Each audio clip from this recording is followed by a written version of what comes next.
Let's get all that back stuff they got pending for us. Bring it on, 2026. You heard with the PS, bring it on. Hey, so what we're gonna do now is wish the Bahamas Merry Christmas, but the focus listen, you all have heart. It's just not something that we say. It's something what we are. So I want everybody on the count of 1, 2, 3. Merry Christmas from the heartbeat of the nation. Come on, clap for the Bahamians. Yeah. Hey, a little louder. Hey.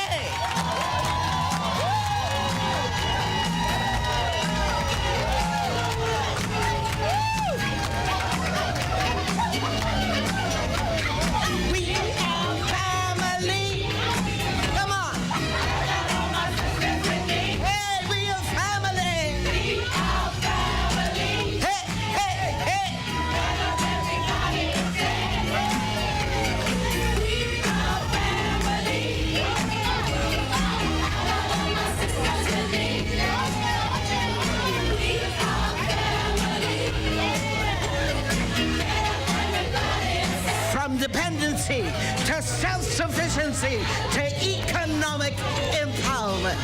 See you next time.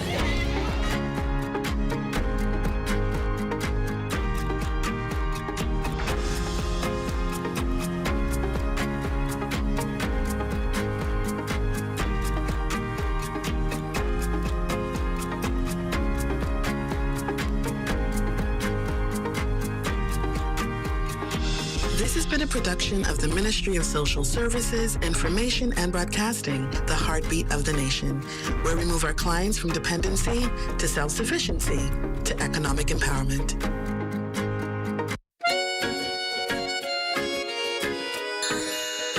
When all dogs are hungry, you have to feed them to make sure they stay healthy.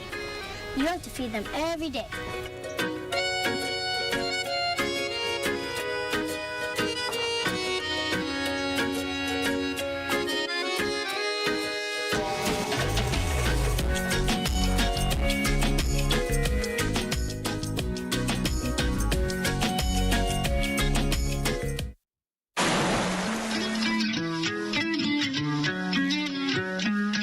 First safety rule I remember is to never swim alone. Second rule, tell someone where you're going and what time you're expected to be back. Safety rule number 3, whenever you're on a boat or canoe, always carry a life jacket, when you're a weak swimmer or a strong swimmer. Safety rule number 4, don't dive into unknown waters. Safety rule number 5, parents, don't be on your cell phone when you're at the beach, pool. At the 66 Steps, I'm Matea Cunningham. This is ZNS.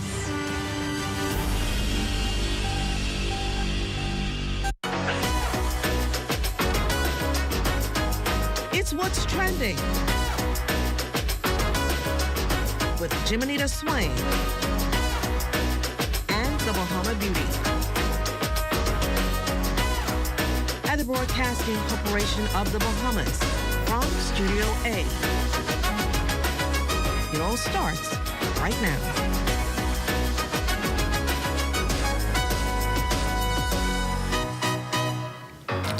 We're closing out the week with an exciting lineup designed to inform, inspire, and yes, entertain. Welcome to What's Trending. I'm Corval Pipe from Info Jiminita. And yes, I'm making a bit of history as the first male host of the show. Today is July 16th. It's Thursday. Whoa, look at that walk there. And we are so glad to have you chosen to spend your evening with us. So let's settle in because we've got a fantastic show ahead. Here's what's coming up. tonight, the FIFA World Cup final is almost here, and Nassau Cruiseport is getting ready for an unforgettable watch party. We're giving you a preview of all the excitement that's coming your way. Plus, fun doesn't have to come with financial regret. As excitement builds for the FIFA World Cup final, we're talking about how to enjoy the festivities, stick to your budget, and make every dollar count.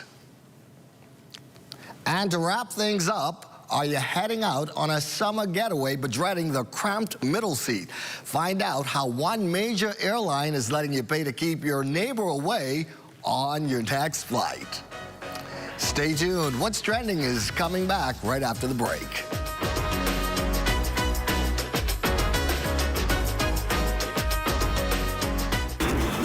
Oh, isn't that nice? Wait, you missed it? You haven't been on the website. Here's how TDC can help you. Whether you're turning your home into a vacation rental, pitching a business idea, or growing what you've already started, the TDC is here to help. Visit tdcbahamas.com for every conversation, event, grant, and opportunity happening near you. Tourism is all of our business, and the TDC is here to support yours. Heaven, I'm in heaven. And my heart beats so that I can hardly speak. Out together, dancing cheek to cheek. I'm Jordan, by the way. Tom.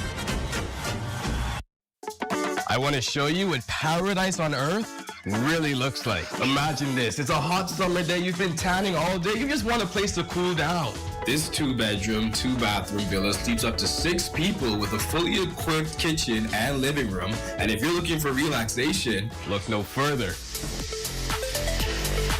Now the food, the pool, and the drinks are nice, but summer's coming up. Summer's coming up, and you need to get that body in check. Here at the Paradise Island Beach Club, they have a fully equipped 24-hour gym, ensuring that summer body is in check. We went down to the beach for a little bit. Very relaxing. Definitely gonna come back. Always have a good time at the pool bar, always have a good time at the pool, and then, you know, to be able to walk down less than a minute walk to the beach is unbelievable. Just like these drinks, life really is sweet at Paradise Island Beach Club. Cheers to that.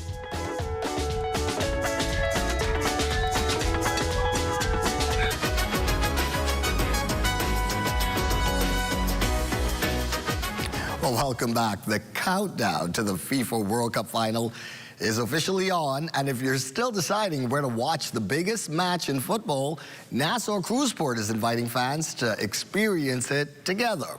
With Commonwealth Brewery Limited serving as the presenting sponsor, the port is transforming into the ultimate watch party destination, complete with live entertainment, exciting fan activities, great food and drinks, and an atmosphere that's designed to bring the community together through the love of the game.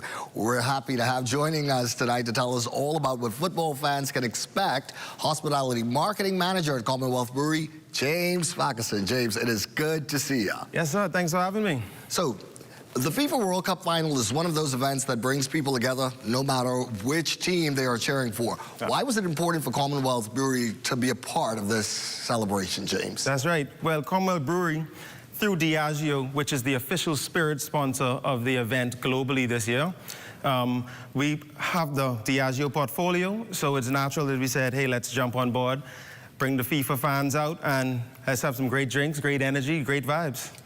CBL is the presenting sponsor of the watch party. What was behind this vision, this partnership, and what do you hope fans would experience? Okay, so our goal here was to make the first official FIFA fan zone of the Bahamas. And we've been running this down at the Nassau Cruiseport for the last 5 weeks for the beginning of the tournament. And now it's event time. It's the finals, Argentina versus Spain. It's here, July 19th on Sunday, 1 p.m. The gates open. It's going to be a good time. When people hear watch party, they probably think of a big screen and a football match, but this is much more than that, isn't it? What can fans look forward to throughout that entire day on the 19th? That's right. So like I said, gates open 1 p.m. It runs straight till 6 p.m. We got food, we have drinks. It's a fan zone. We're giving out prizes all day. And so we have entertainment as well, obviously. DJ Tank, DJ Kenny. They're going to bring the vibes, and it's the largest screen in the nation. So there'll be a lot of hyping for fans and all of that. And you mentioned to me off camera that there'll be something for football clubs as well, right? Exactly. So we're supporting the BFA community, the Bahamas Football Association. So anyone wearing their jerseys and they can show representation, CBL is going to take care of them. So it's on us, and we're just trying to bring the crowd out for the football community and have a blast. I don't know if the folks at home can see this, but we got some props with us. We're not boozing it out on this Thursday, but we are showing you some of the stuff that'll be there come Sunday, right? What do we got? What do we have here? So the Diageo brand, that's one of the largest beverage distributors in the world. So you may not know the Diageo headline, but you may know a lot of their brands. So we have the Casamigos, the Kettle One, Johnny Walker, Don Julio. Everyone knows about this. So these will be the prominent brands out there, the key serves to keep you cool, hydrated, and libations to have a good time. We heard you say Johnny Walker. We know somebody around here who likes Johnny Walker a whole lot. They're in the right place. Well, one thing CBL has always done well is create experiences that bring people together. How does an event like this reflect the company's commitment, James, to the community? Exactly. So, as I mentioned, we're really supporting the Bahamas Football Association here. We have a long-standing relationship with them, Fred, Lunn, and co. So we've also invited the University of Bahamas national and the national team out to have a great time with us. Yeah, we're happy to support. How important are partnerships like this with organizations such as Nassau Cruise Port in creating memorable events for Bahamians? Yep, so we have a wonderful relationship with the Nassau Cruise Port. We do several events with them a year, so it's a great working relationship. And even next week, we have the Made in Bahamas Festival with Kalik out there, so it's natural. It's a natural fit for us. Well, we've seen CBL support everything from music festivals to cultural celebrations and sporting events. Why, again, is it important for the company to continue investing in experiences like these? Exactly. So CBL, the largest beverage distributor in the nation, we have brands for every occasion, whether it's Ricardo at a regatta, Kalik on Bay Street for Junkanoo, Diageo featuring at the World Cup. We have a brand for every occasion, and that's how we roll. That's how we roll. So for anyone who's still deciding where to watch the FIFA World Cup final, what would you say to convince them that this Sunday, this is the place to be at the Nassau Cruise Port? Like I mentioned, it's the largest screen in the nation. We got shade, it's hot, we know that. So we have heat mitigation plan. We got fans, we got blowers, we got tents, picnic tables with umbrellas.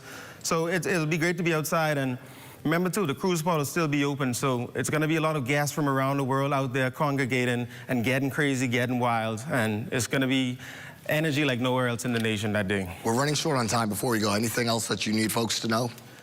Yes, like I mentioned, BFA, wear your jerseys, CBL will take care of you, so I think that's something you want to take advantage of. 6 months on the job. James's original is from Freeport by way of Inagua. That's right. Good job, buddy. Yes, good job. Thanks for being with us. Appreciate you.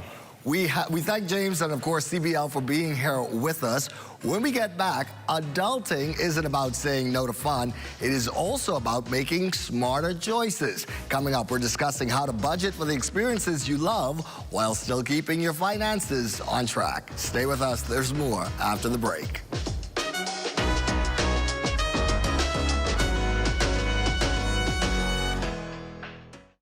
On the streets, Basketball Classic 2026 is here. Don't miss our family night, Sunday, July 19th from 4 p.m. featuring our championship game, Hostas versus Politicians, plus the Joey Slam-Down contest and the Mr. Ship It 3-point shootout. Bring the family. Lots of prizes like big screen TV, round-trip tickets, weekend stays, and more. Sunday, July 19th at the Secondal I-6 Gymnasium.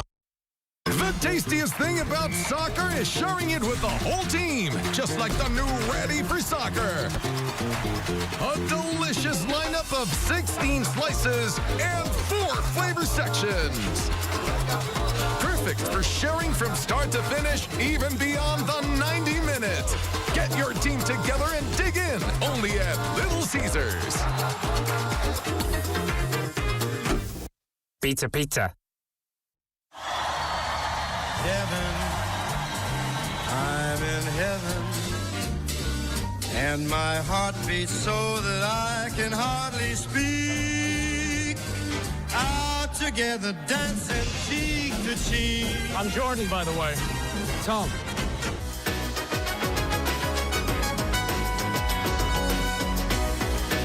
Well, welcome back. Being an adult isn't just about paying bills and checking off responsibilities. It is also about making time for the moments that create memories. From sporting events and concerts to festivals and community gatherings, enjoying life is important, but so is making intentional choices with your time and your money. With the FIFA World Cup final watch party coming up, we're talking about how to have fun, stay within budget, and still make meaningful connections along the way. Joining us to talk about that is Randia Coakley. Randia, welcome back to What's Trending. Thank you for having me again. Randia, let us start with something we can all relate to. Being an adult comes with a lot of responsibilities. Why is it so important that we also make room for experiences and moments that bring us joy? We need it for a few things. One of the most important things I think we need this for is to ensure we're not pouring from an empty cup. You don't want to get burnout because all you do is work every day, every second, late at night, weekends. So you need to be able to make room for you to enjoy life, but most importantly, for you to refuel and to be able to use the inspiration in your social life in your work life.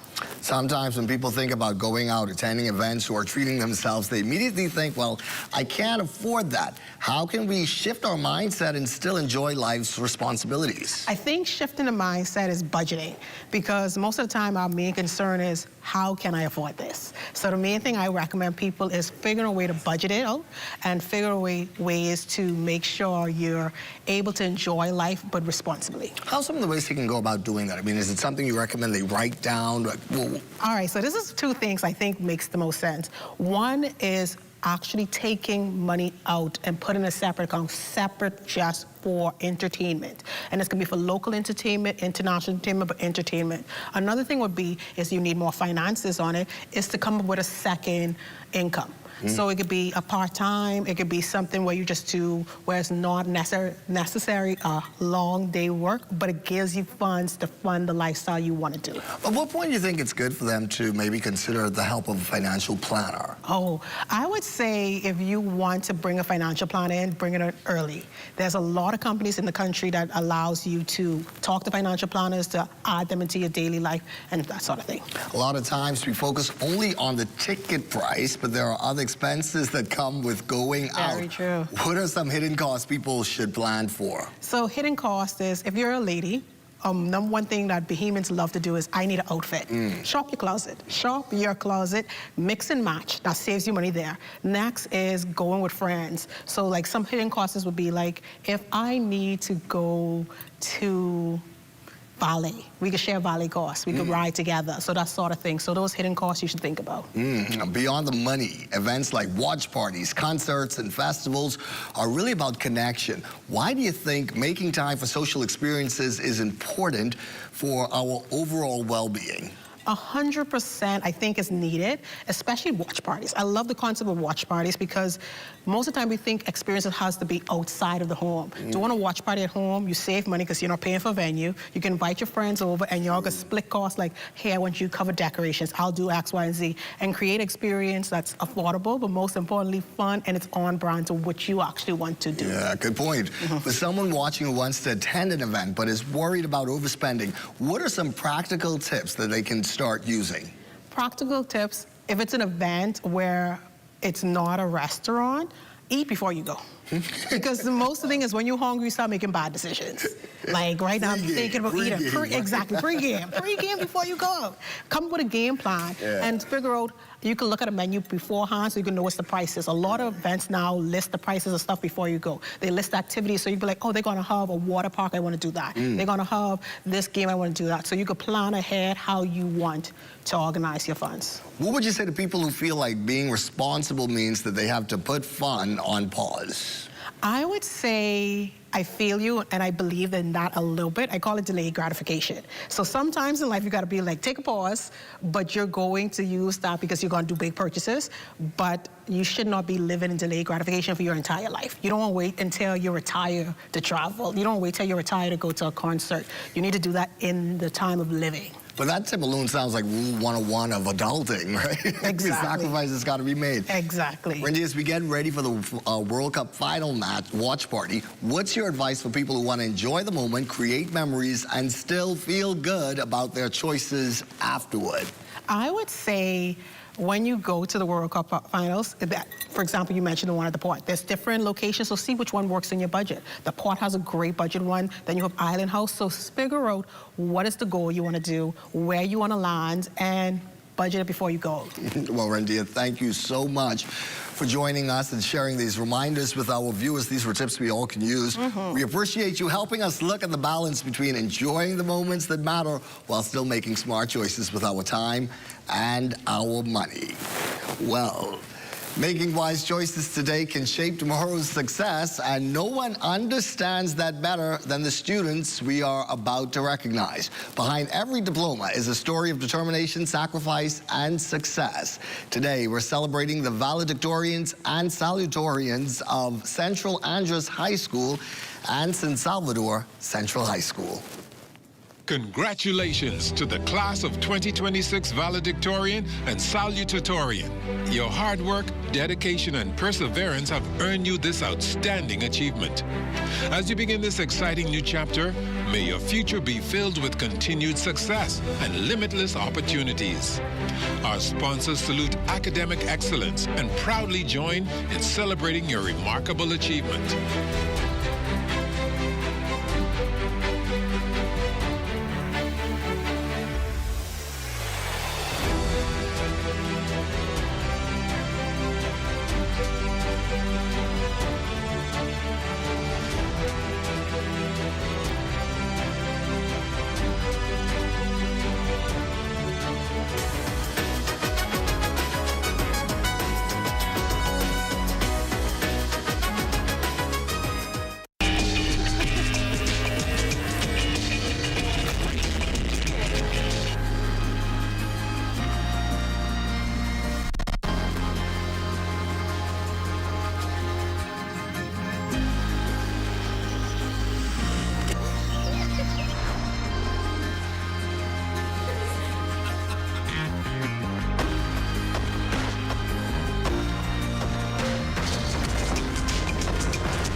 Bing bang bing.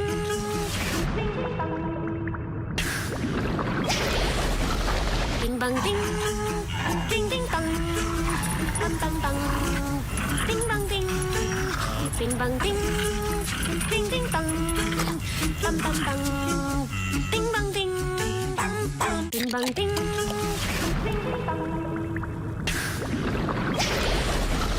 Bing bang bing. Ding ding dong. Marco's Pizza, Marco's Pizza, summer never tasted so good. Marco's Summer Party is bringing the fun. Choose 2 large one-topping pizzas with a 2-liter soda for just $34.95. Or grab a big square deal, 1 medium, 1-topping pizzas with boneless wings for just $39.95. Enter to win weekly Baja Bay water passes and your very own Marco's Summer Party pack all summer long. Marco's Pizza, summer never tasted so good.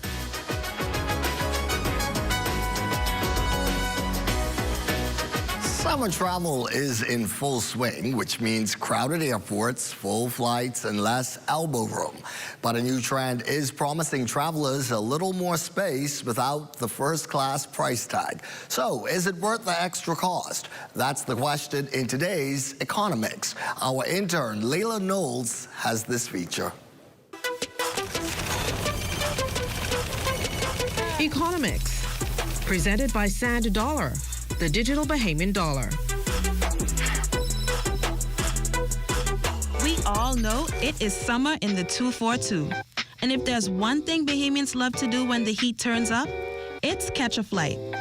Whether you're heading to Miami for a quick weekend link-up or flying up to New York to do some serious shopping, summer is peak travel season.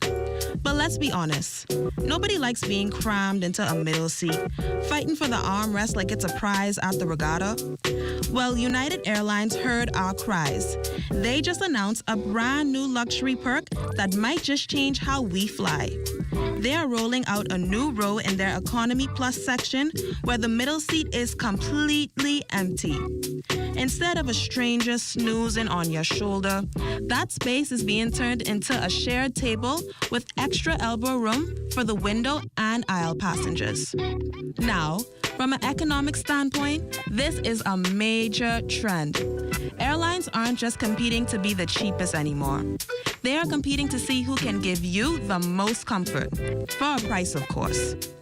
United says they'll be the only U.S. carrier offering this specific setup, mimicking European airlines that already do this for business class. They're also planning a relaxed row soon, where you can turn 3 economy seats into a couch to lie down. So how does this affect our pockets here at home? Well, United hasn't dropped the official pricing yet, but you already know premium comfort comes with a premium price tag. While budget-conscious travelers might groan at another tier of ticket prices, for the Bahamian traveler, it's all about options. If you've been working hard all year and you want to treat yourself on that flight, you can pay a little extra to get that first-class elbow room without paying first-class prices. The economic takeaway? The travel industry is betting big that we value our personal space. So when you're booking those summer flights, remember to budget for the extras if you want to fly in peace. Pack your bags and hey, if you can afford to leave that middle seat empty, treat yourself, because you deserve it. For What's Trending, I'm Layla Knowles. Layla, that's right. Our viewers do deserve it. But if flying isn't your thing, how about treating your taste buds? Some of our culinary hopefuls got the ultimate masterclass from the absolute best in the business over at Bahamar. And you know, the Bahama Beauty was able to get right in the kitchen to catch all the action. Let's take a look. You know, Marcus just turned 5. It's a big week for us. Marcus Bahamas is turning 5 years this week. And also we're opening Vibe Barbecue. So in this celebration week, I felt like, what's our give back component to the next generation? Last Thursday was an absolute dream for some talented local high school students. They got a front row seat to the genius himself, Chef Marcus Samuelson at Bahamar, doing what he does best. But you know Chef Marcus doesn't roll solo. When you have a culinary Rolodex that deep, you bring the heavy hitters with you. To show these students exactly what's possible, he brought along the incredible Chef Tristan Epps and Chef Paul Carmichael. Seeing these global culinary giants pouring back into our future Bahamian chefs, absolute perfection. For so many decades, culinary was always something foreign that came maybe from Europe and had to be a local version of that. These dishes today are all local to the Caribbean. Tristan's dish, roots in Jamaica and Trinidad. Paul's dish, very much rooted in Barbados, which makes us also learn something about Barbados, right? And I think culinary gives you, once you understand your culture, you have more confidence leaving the house. We were actually able to snag interviews with both of these culinary rock stars. First up, we have the brilliant Barbadian-born Chef Paul Carmichael. Now, when you're teaching the next generation, you've got to bring a taste of home. Chef Paul showed the students how to make a true Bajan classic conky. If you have never had it, think of a warm, sweet cornmeal-based dessert packed with coconut, sweet potato, raisins, and pumpkin, all wrapped up and steamed to perfection in banana leaves. Take a look at why he chose this legendary dish to inspire our students. Conky was one of those things that was just like, this is uber traditional. It doesn't exist here, and I wanted to show the kids, like, hey, this is something from literally a few miles south. And the culinary journey doesn't stop there. Next up, we're hearing from Trinidadian-born oxtail engineer, Chef Tristan Epps. For his demonstration, Chef Tristan went with a classic oxtail and taleggio cheese patty. It was pure Caribbean comfort food, elevated to fine dining status. Here is Chef Tristan on why he chose this mouth-watering dish to show the students how to put their own unique spin on regional flavors. I feel like nostalgia is a really great thing to hit when you're cooking, and that's, food is a big, connecting point. It's a gathering point. It's diplomacy. It's a lot of different things, but I chose to do a patty because I think everyone's had one, whether you're a child or whether you're an adult. Like, everyone loves a good patty. I think it's something that, even though it's from one specific place, like everyone in the Caribbean has had it at some point. It's the American version of a Hot Pocket, It's like that thing. So I really wanted to show how something so simple and something so nostalgic can be elevated and done differently without, taking away the joy and the nostalgia part of it that you have. Before we let these two culinary powerhouses wrap up, we had to get some wisdom for the next generation. I asked them straight up, for any young person watching this right now, dreaming of wearing that chef's coat, what is your advice for them? One, just enjoy cooking if you're gonna cook, and explore and eat a lot and taste a lot, taste with intention. I would also say, from the perspective of Caribbean food, is like our food is just as good as everybody else's food, and we should embrace it. My takeaway from anything that you do in life is to love it. And if you don't love it, step away from it. But if you do love it, it's a continuous search for knowledge. It isn't just, I want to be a dental hygienist, but you never actually research, you never actually do anything. You don't take the time to go to an office and say, hey, can I look? Can I just watch? You have to live something, and you have to find the passion that you do. And when you do that, it'll become, it's a little bit of work, but it should be work that you end up enjoying. Incredible words of wisdom from some of the absolute best in the game. It's so amazing to see global giants coming right here to share their journey and remind our young people that their dreams are valid and delicious. We cannot wait to see where these young Bahamian chefs take their talents next. For What's Trending, I'm the Bahama Beauty.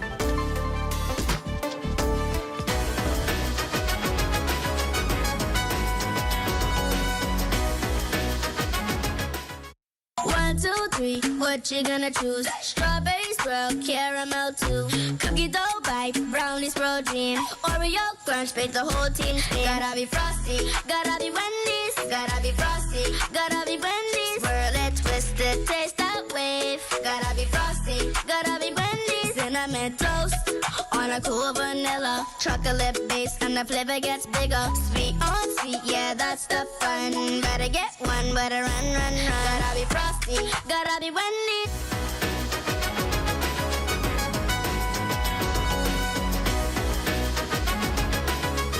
I come up with this tap dance routine to end the show with, but as it turns out, I'm flat-footed, and the producers are telling me that we are flat out of time. That is it for today, and for another great week of What's Trending.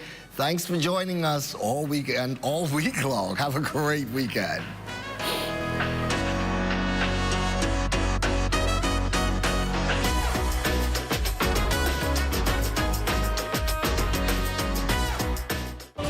At Bahama Boulevard, I'm Sean Innes. This is ZNS.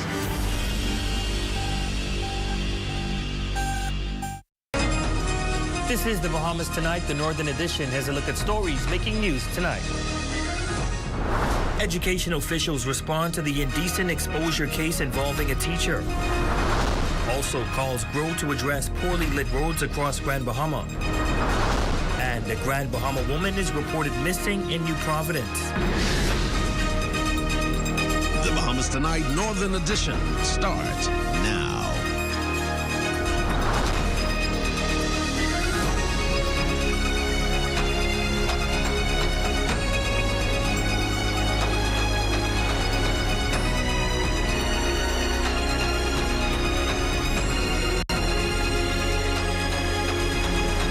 evening and welcome to the Bahamas Tonight, the Northern Edition. I'm Ramiko Knowles. Thanks so much for joining us. Topping news tonight, the Ministry of Education says it is aware of the complaints and charges involving one of its employees for indecent exposure, while unable to comment on the matter as it remains before the courts. Education officials say the safety and well-being of every child entrusted to their care remains a top priority. Jolanda Thompson-Everest leads us off tonight.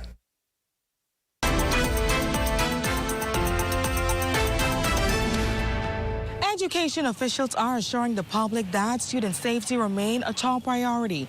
Their comments come following the arraignment of a male teacher who was charged with 2 counts of indecent exposure involving minors. Deputy Director of Education for the Northern Bahamas, Michelle Boleg, says the well-being and safety of every child entrusted to their care remain paramount. Whenever there are concerns raised or any matter is reported to us, we are obligated by law to report any incident to the relevant authority. While we are unable to comment, I want to say that we have followed all of the protocols as it relates to this matter. It all stems from an incident reported to the police. Authorities allege that 35-year-old Leon Cooper Jr., a PE teacher at a local primary school, committed acts of indecent exposure involving female minors at the school. Cooper was arraigned before the Freeport Magistrates Court on Monday, July 13th, where he was granted bail in the sum of $1,000. The matter was adjourned to November 9th. In the wake of the charges, many have questioned how the defendant was vetted and hired. However, Education Director Michelle Boleg says all teachers are required to undergo the ministry's established vetting process before they are allowed to enter the classroom. Boleg says she cannot comment on the well-being of the alleged victims because the matter remains before the courts. However, she says guidance counselors are available to provide support to students as needed. The guidance counselors in Grand Bahama are very effective, and I'm sure they would have reached out to any student who would be experiencing any kind of trauma at this time. The deputy director expresses she's uncertain whether any policy changes will result from the matter. However, she says safeguarding students and staff remains a top priority, with the ministry committed to maintaining safe and secure learning environments across its schools. In court, Magistrate Yule E. Johnson also questioned whether the charges should have been brought under the Sexual Offences Act, prompting a review by the Director of Public Prosecutions before the arraignment proceeded. We are really committed to making sure that our students, not only our students, that our students and our teachers are in a safe space and a safe environment. For the Bahamas Tonight, the Northern Edition, I'm Jolanda Thompson-Everest. Well, poor street lighting across Grand Bahama has become a major concern for residents, with many pointing to dark roadways and neighborhoods as a possible contributing factor in traffic accidents and other public safety issues. The concerns are also raising questions about security in several communities. Shalia Roll has more in this report. For many Grand Bahama residents, driving or even walking after dark has become a growing concern. This following concerns and observations that there aren't adequate street lights throughout the island, which could be a contributing factor to accidents. It does contribute, and most people have headlights, but at the same time, all lights assist. If I only could see so far, and then down the road it's pitch black, right? Even when I go further down, it's still kind of pitch black. So my point is, these street lights, they horrible. Then some places don't have any street lights. So some areas got horrible lighting, and some have none. Now, I don't know who the powers that be responsible for these lights, but they gotta go. They ain't helping nobody. As in some areas are dark, the light poles are separated from the next one. One side is dark and the light is very bright on one side, but it should be light up. I feel about it because we need to make sure our safety is first for our community. But residents say the issue goes beyond road safety. Many are also worried that poorly lit streets and neighborhoods create opportunities for criminal activity, leaving them feeling unsafe once the sun goes down. Some people home, watch this now, in their house and got their outside light off. Anybody trying to break in could walk right up to your window, look inside, and see exactly what you're doing because you got the inside light up. But if you have your lights on outside, I could see outside, I could see you trying to come in my yard. And it's the same thing with street lights. They sign in some person's yard, also, they sign in company areas and all that, so they assist. But when, like you say, you got these cheap lights up, but they ain't contributing the light like they're supposed to, and then some persons who don't have lights or they're damaged lights, all that contributes.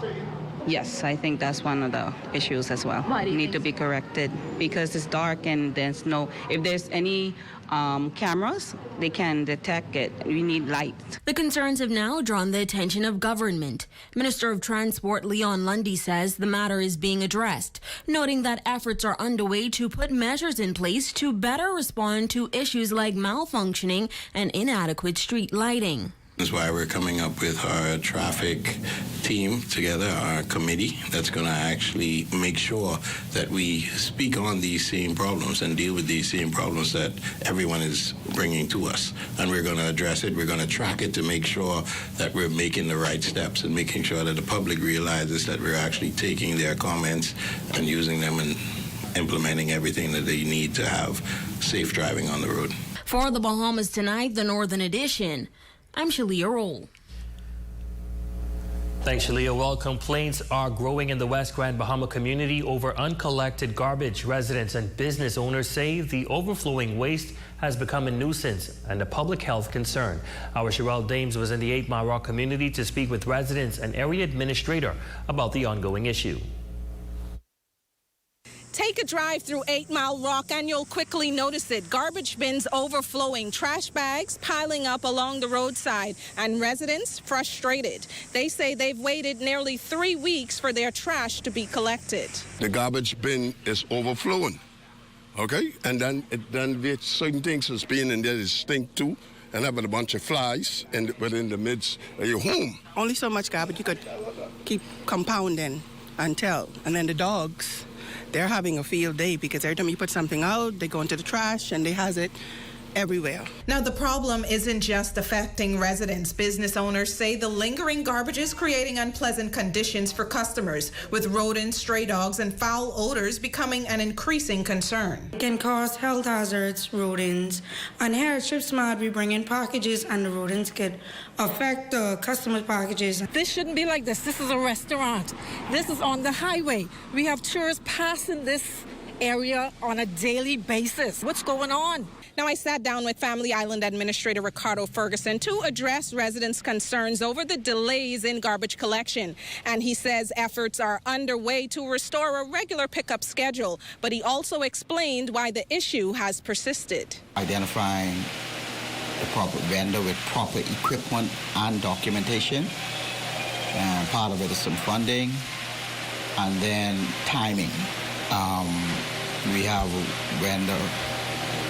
His vehicle is man-made, so he do break down at times, and they choose to break down at the wrong time.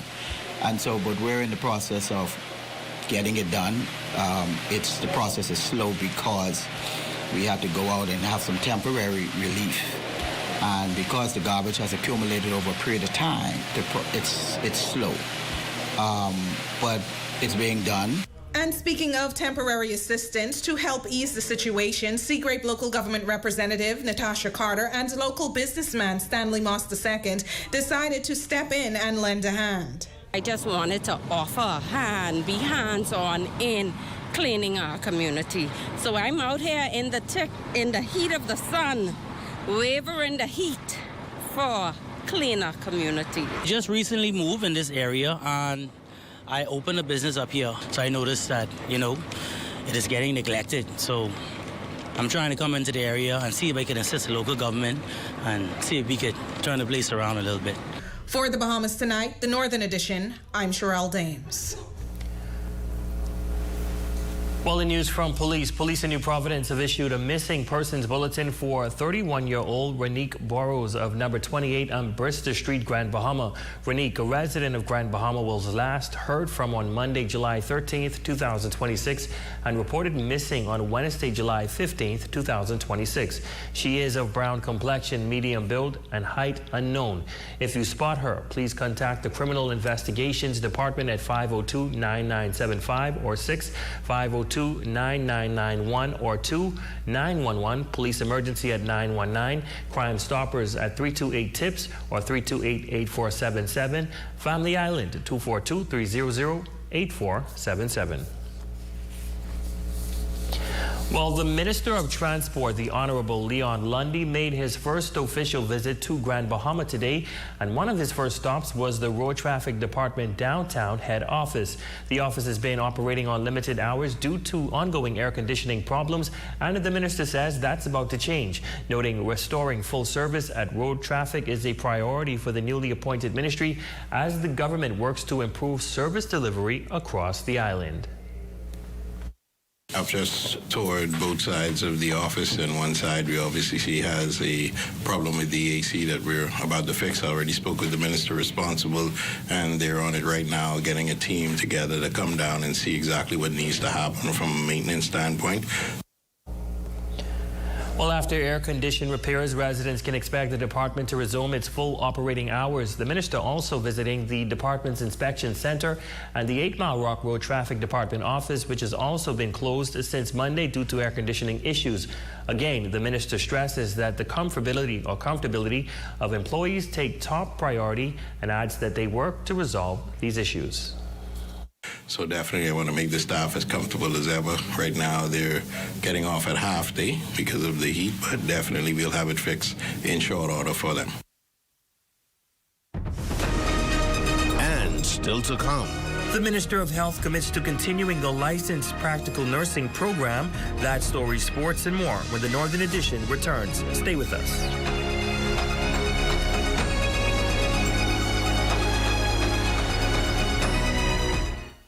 Step into a life of luxury and convenience with the Commonwealth Bank Platinum Card. From earning premium cashback rewards on every dollar spent to enjoying comprehensive travel insurance, shop with confidence, knowing your purchases are protected. Our Platinum Concierge service turns your requests into reality, wherever life takes you. Let the Commonwealth Bank Platinum Card be your passport to exceptional experiences. Commonwealth Bank, leader in personal banking services. Come on down and see what Dolly Madison has in store for you. Renovate and rejuvenate at Dolly Madison. Dolly Madison. Attack your business today with Build to Bounce Back, a one-day resilient workshop on Wednesday, July 22nd from 9 a.m. to 4 p.m. at the Pelican Bay Hotel. Register today at events.gbpa.com. Limited seating available. Save more drugs. We got you. From cosmetics to prosthetics, what you need for your family, the brands you're looking for, the quality you expect, the prices you need and deserve. Feel the love. Save more at Save More Drugs. Have the following supplies on hand at the start of the hurricane season. A minimum 3-day supply of water, which provides 1 gallon of water per person per day. Minimum 3-day supply of non-perishable food items. Flashlights and extra batteries.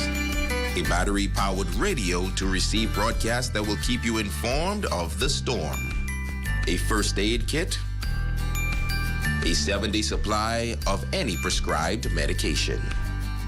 Don't be caught off guard this hurricane season. Be prepared. Your number one team in the North. Only the sun covers the Bahamas better. Welcome back. Back in 2024, the Ministry of Health and Wellness partnered with Tarif University College in Grand Bahama to launch a government-sponsored licensed practical nursing program, selecting 50 students for training. The initiative is designed to help ensure the manpower and resources needed to operate the Freeport Health Campus are in place.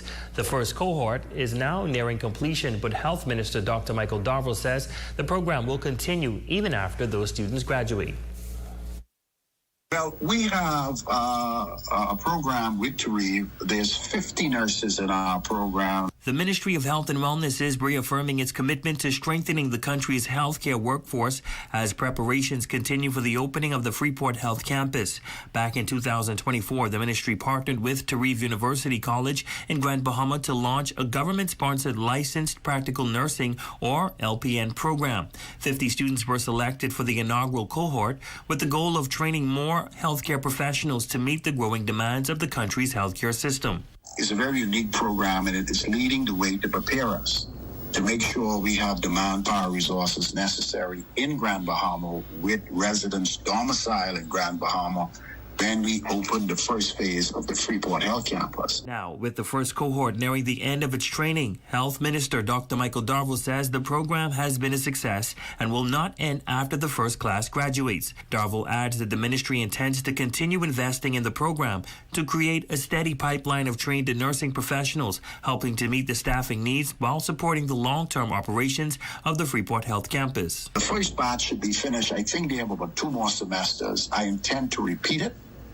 And I intend to expand to Reeve RN program so that we can continuously keep up with the training necessary to ensure that there's no major manpower shortages when these facilities are completed, particularly phase 1, A and B of the Freeport Health Campus, because before the end of the year, we would have gone to tender for the multi-story tower, which is going to be constructed to replace the Ram Memorial Hospital.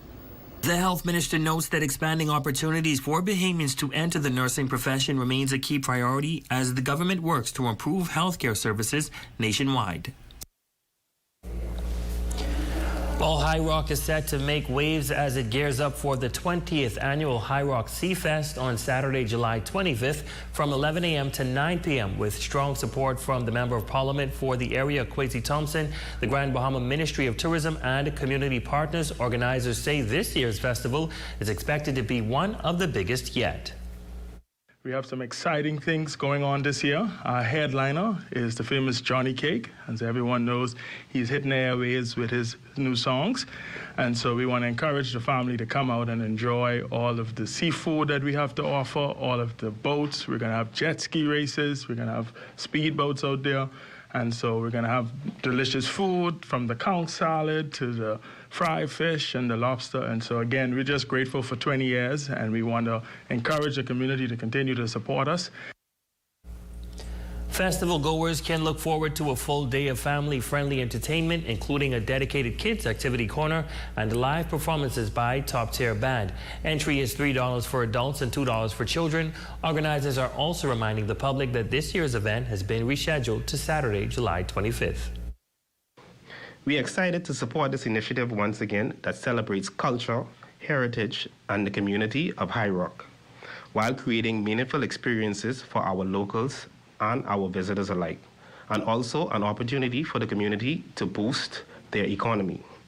Once again, the Ministry of Tourism will be providing round-trip transportation for our visitors from the various hotels in the Freeport area.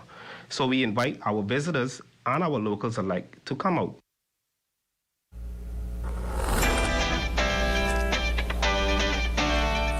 Lakeisha Thomas, you are our Facebook friend of the night. Thank you so much for your support, and we hope that you're having a great one. And that is a look at stories making news. Be sure to stay tuned. Shane Stubbs has your check on sports when we come back. Journey to a serene oasis. Relax. Rejuvenate.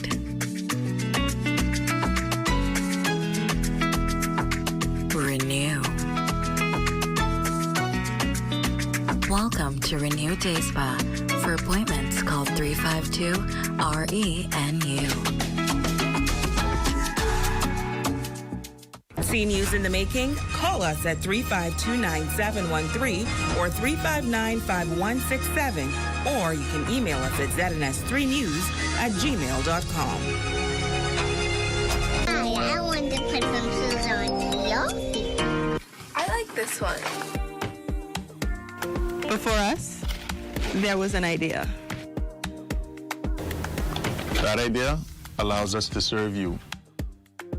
Because it's not. It's not just about the shoes. It's all about helping our customers. Look good and feel good. Let us put shoes on your feet.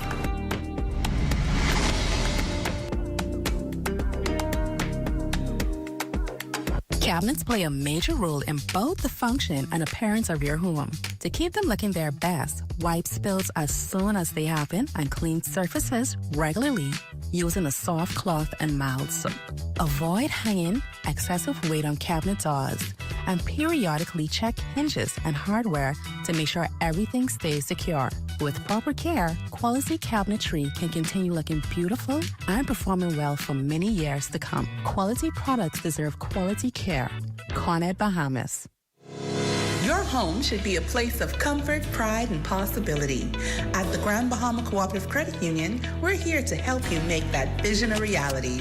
Whether you're upgrading your kitchen, adding a new room, or finally building the home you've always wanted, our home improvement and mortgage programs are designed with you in mind.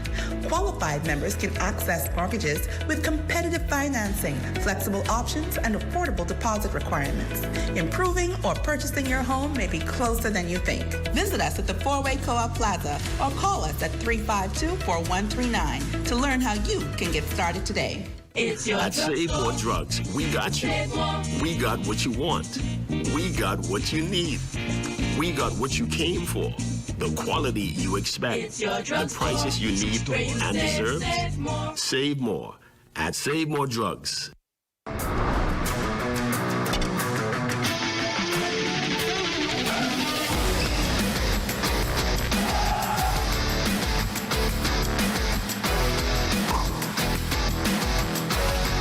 Welcome to the ZNS Total Sports Game, everyone. I'm Shane Stubbs. GB Power got back in the win column after defeating the Ministry for Grand Bahama 43-32 in Corporate League basketball action.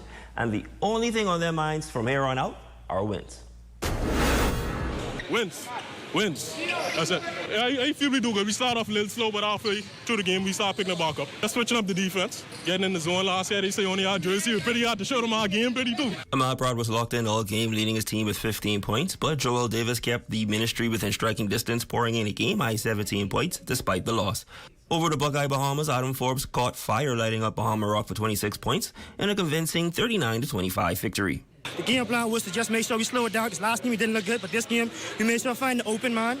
I made sure to get myself open because I know I can hit those shots. So that was the game plan. We just went with it and ended up turning out for the win. Meanwhile, defending champion Shipyard cruised to a 53-40 win over Pelican Bay. Javano Martin paced Shipyard with 15 points, while Dwayne Gale matched that total for Pelican Bay.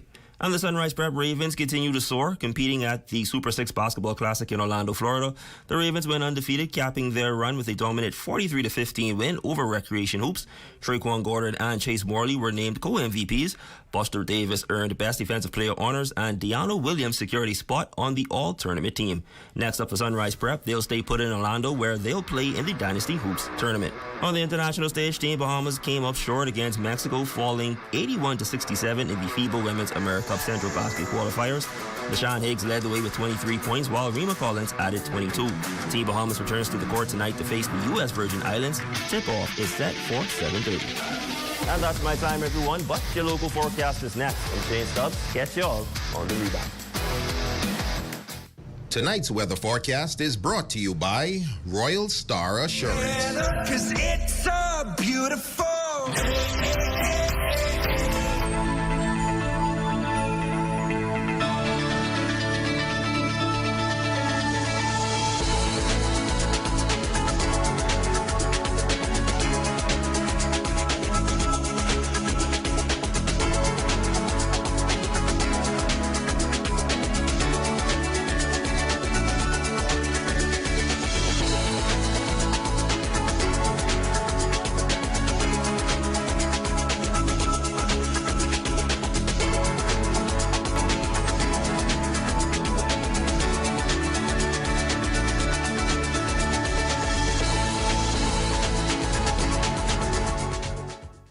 More Drug. From cosmetics to prosthetics, what you need for your family, the brands you're looking for, the quality you expect, vitamins you need, and prescriptions you came for.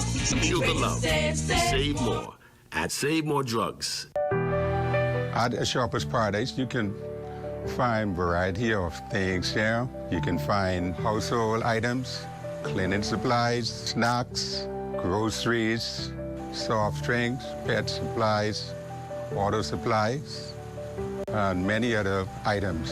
Whatever you want, you should be able to find at a Shopper's Paradise. Come on down to a Shopper's Paradise. We are located at number 10 Arcade Building, downtown, 351-3036. Give us a call and come on now.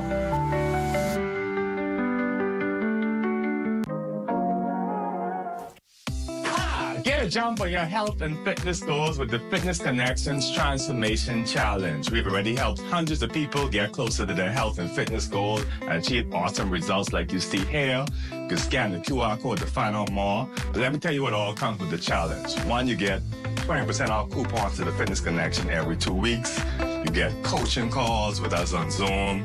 You get accountability, us checking in on you. And you also get the chance to win $1,000 and other prizes if you are the winner. So what do you have to lose? $50, you can have a chance to win $1,000 and get the body of your dreams. So scan the code now, sign up. We're here to help you.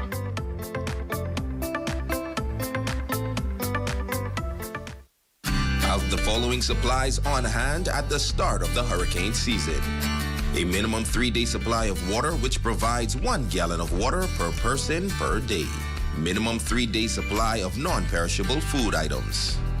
Flashlights and extra batteries.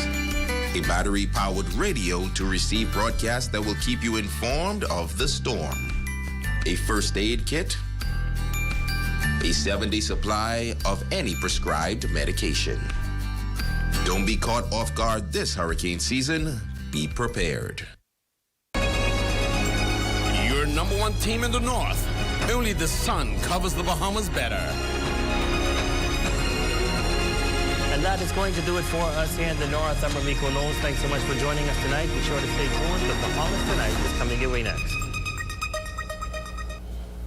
Kings on the Streets Basketball Classic 2026 is here. Don't miss our family night. Sunday, July 19th from 4 p.m. Featuring our championship game. Costas versus Politicians. Plus the Joey Slam Down contest. And the Mr. Ship It 3-point shootout. Bring the family. Lots of prizes like big screen TV, round trip tickets, weekend stays, and more. Sunday, July 19th at the Secondal I-6 Gymnasium.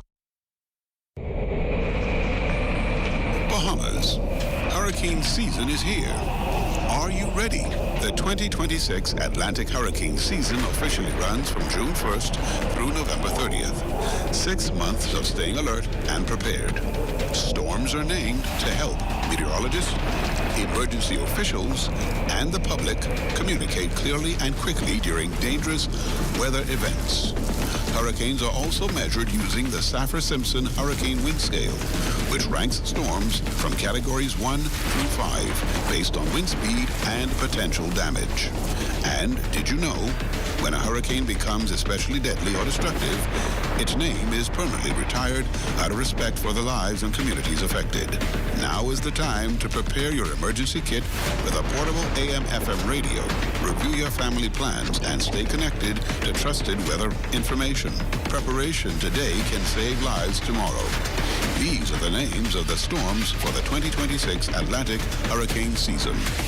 Arthur, Bertha, Cristobal, Dolly, Edward, Faye, Gonzalo, Hannah, Isaias, Josephine, Kyle, Leah, Marco, Nana, Omar, Paulette, Renee, Sally, Teddy, Vicky, and Wilfred.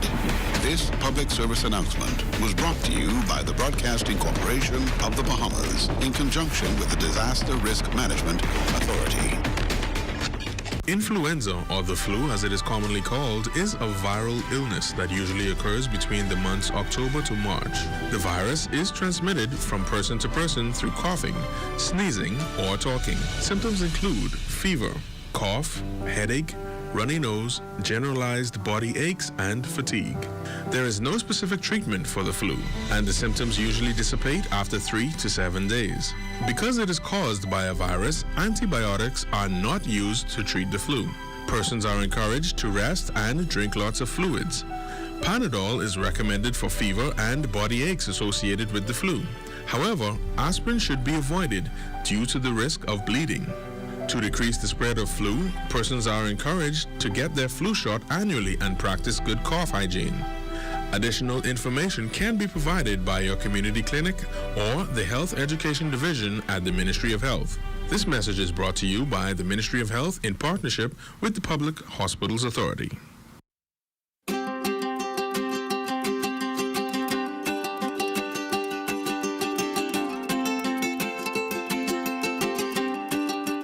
At the Dixon Hill Lighthouse in San Salvador to let you know that marine protected areas make dollars and cents. A well-designed and managed network of protected areas can generate income for nearby communities. From MPA managers to lodges to eco-tours, there is money to be made.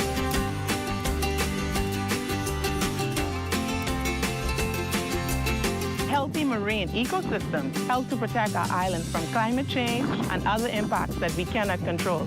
Healthy coral reefs help to break down big waves, and mangroves absorb storm surge and help to protect our coastline.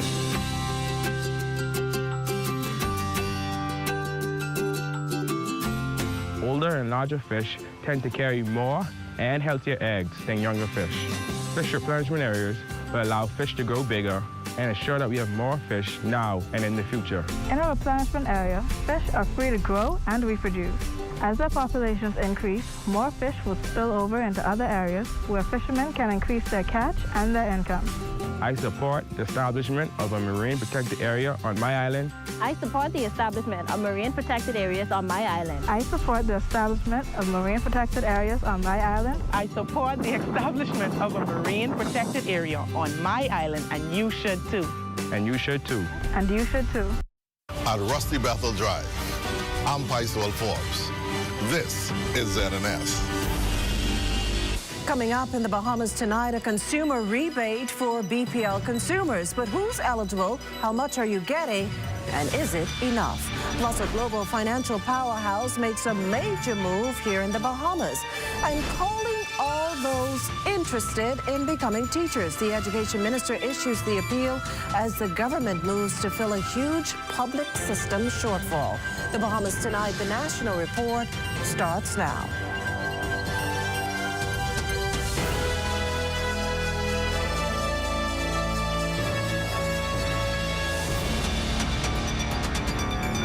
Good evening, everyone, and welcome to the broadcast. BPL residential customers will see a credit on their July electricity bills as the company rolls out its summer rebate initiative. But that rebate is drawing mixed reaction, with many consumers charging that it falls far short of the relief needed to ease the burden of soaring electricity costs. LaDawn Davis has the story. $8.45 is the rebate amount that residential consumers can expect on their bills at the end of this month. A few of them we spoke to outside of BPL's head office say that's not enough. That doesn't make any sense. Who benefits from that? I don't benefit. You can take a look at my bill, my balance. You telling me $8 and something cents will make a difference to that? $1,132. Yes. And that's a month's bill. That ain't no added bill on the bill. $8.45 on your bill. When my bill come to $364 last month, I didn't pay $200, and now it's almost double. Hoping to avoid having his electricity disconnected, a concerned customer, Anthony Adderley, visited Bahamas Power and Light today to make an $800 payment toward his outstanding balance. He says his monthly bill has doubled over the past month, leaving him struggling to keep up. Meanwhile, Burnett Road resident Mark Smith says his electricity bill typically exceeds $200 and can climb to nearly $400 during the hot summer months. He took a more optimistic view, saying any credit applied to his account is welcomed and better than receiving nothing at all. Should have been rounded off to about $10 or so, or a little more, but it's good that they're giving back something. We try to show the public truly appreciate it, because I don't think anybody else is giving anything back on their utilities. That'd be good though, but I mean, it's not that bad now. Because I mean, my bills was 5-something, but it's down to 0 now. BPL officials issuing a statement stating that the implementation of the rebate initiative was approved by IRCA as part of the long-standing regulatory enforcement matters and will serve as a financial benefit to consumers. This rebate initiative applies to 72,000 active and eligible BPL consumers here in New Providence. More than $610,000 in rebates will be returned to residential consumers. The amount will be automatically applied to eligible accounts on July 30th. For the Bahamas Tonight, I'm LaDawn Davis. In other news tonight, a major global financial institution is expanding its footprint here in the Bahamas, with the Prime Minister calling the move a strong vote of confidence in the country's economic future. Leah Cooper takes it from here. The opening of J.P. Morgan's new office marks a new chapter in a partnership that has spanned more than 4 decades. Prime Minister the Honorable Philip Davis told guests the move sends a powerful message to the global financial community that one of the world's leading financial institutions continues to have faith in the Bahamas. A move like this is a statement of confidence. It reflects a belief in the future. And today it sends a clear message. J.P. Morgan continues to believe in the Bahamas. Head of J.P. Morgan Trust Company Bahamas, Terrain Smith, says this move sends a statement signifying the company's commitment to its clients and communities here in the Bahamas. The Bahamas has a proud history as an international financial center built on professionalism, resilience, and an enduring commitment to integrity. J.P. Morgan is grateful to be a part of that story and contributing to the long-term strength and reputation of this jurisdiction. This new space reflects an intentional investment in the Bahamian staff, our clients, and the standards we set for ourselves. Prime Minister Davis's message to J.P. Morgan also went beyond business. Mr. Davis issued a direct challenge to the company to invest not only in the country, but in its people. Continue investing in the Bahamas, but also invest in Bahamians. We have talented young people here, and the only difference between Bahamians and anyone else is opportunity. Mentor them, train them, develop them. Give them the opportunity to become the next generation of financial trust professionals and leaders in this industry. The Prime Minister also invited J.P. Morgan to partner with the government as the country expands into emerging areas like blue finance and carbon markets, saying those industries represent the next frontier for the Bahamas financial services sector. For the Bahamas Tonight, I'm Leah Cooper. Well, thanks, Leah. Also making news tonight, the Ministry of Education is moving aggressively to fill a teacher shortage before the start of the next academic year. With 162 public schools spread across 24 islands, officials see the need as pressing. In this next report from our Cleopatra Murphy, they share just how they are looking to expand the Bahamian talent pool. Deputy Prime Minister, Minister of Education, Science and Technology, the Honorable Chester Cooper, issued a call to Bahamians to consider becoming a teacher as the country now faces a teacher shortfall of 300. The appeal coming just as education officials unveiled the Bahamian Teacher Recruitment Task Force unit housed at the former Mabel Walker Primary School, where applications will be processed and walk-ins are invited. Officials are inviting retired teachers and Bahamians with specialized degrees in other areas and who are not interested in full-time program to become a part of the Teacher Reservist program. The announcement follows pushback from BUT President Belinda Wilson after a social media post from Ghana's foreign minister that the Bahamas is ready to receive 300 teachers from that country. And this is as the union still awaits finalization of its industrial agreement. Our government will continue investing in Bahamian teacher development. We will continue improving recruitment. We will continue expanding opportunities for Bahamians to enter the profession. But where additional qualified teachers are needed, we will act responsibly and decisively, because the cost of doing nothing is simply too high. Parliamentary Secretary in the Ministry of Education, Science and Technology, Senator the Honourable Keenan Johnson, says the unit also processes applications sent through the online recruitment portal, and staff will be present to assist those who need help. Help desk numbers 323-220-56 or 9 and WhatsApp numbers 457-2823 and 477-2534 have been set up. We welcome experienced technical and vocational professionals who are ready to pass the practical skills that will prepare our young people for the workforce of our life. We have been working to streamline the recruitment process so that Bahamians experience a faster, more efficient, and more transparent journey from application straight to employment. A former educator of more than 15 years, Chantel Taylor-Neely, has already answered the call. This is the future of our country. It's the future of the country to have an educator in there who cares. It's not the dollar value, because you're not going to get paid for what you're teaching, but it's the impact. For the Bahamas Tonight, I'm Cleopatra Murphy. You're watching the Bahamas Tonight. The National Report this morning is in a moment. Step into a life of luxury and convenience with the Commonwealth Bank Platinum Card. From earning premium cashback rewards on every dollar spent to enjoying comprehensive travel insurance, shop with confidence, knowing your purchases are protected. Our Platinum Concierge service turns your requests into reality, wherever life takes you. Let the Commonwealth Bank Platinum Card be your passport to exceptional experiences. Commonwealth Bank, leader in personal banking services.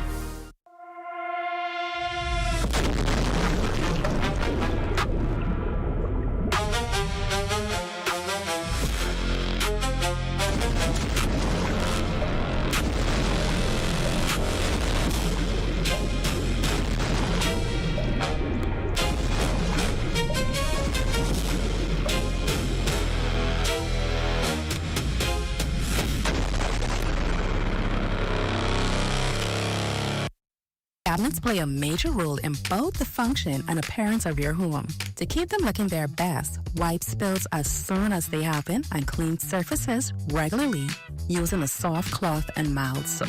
Avoid hanging excessive weight on cabinet doors and periodically check hinges and hardware to make sure everything stays secure.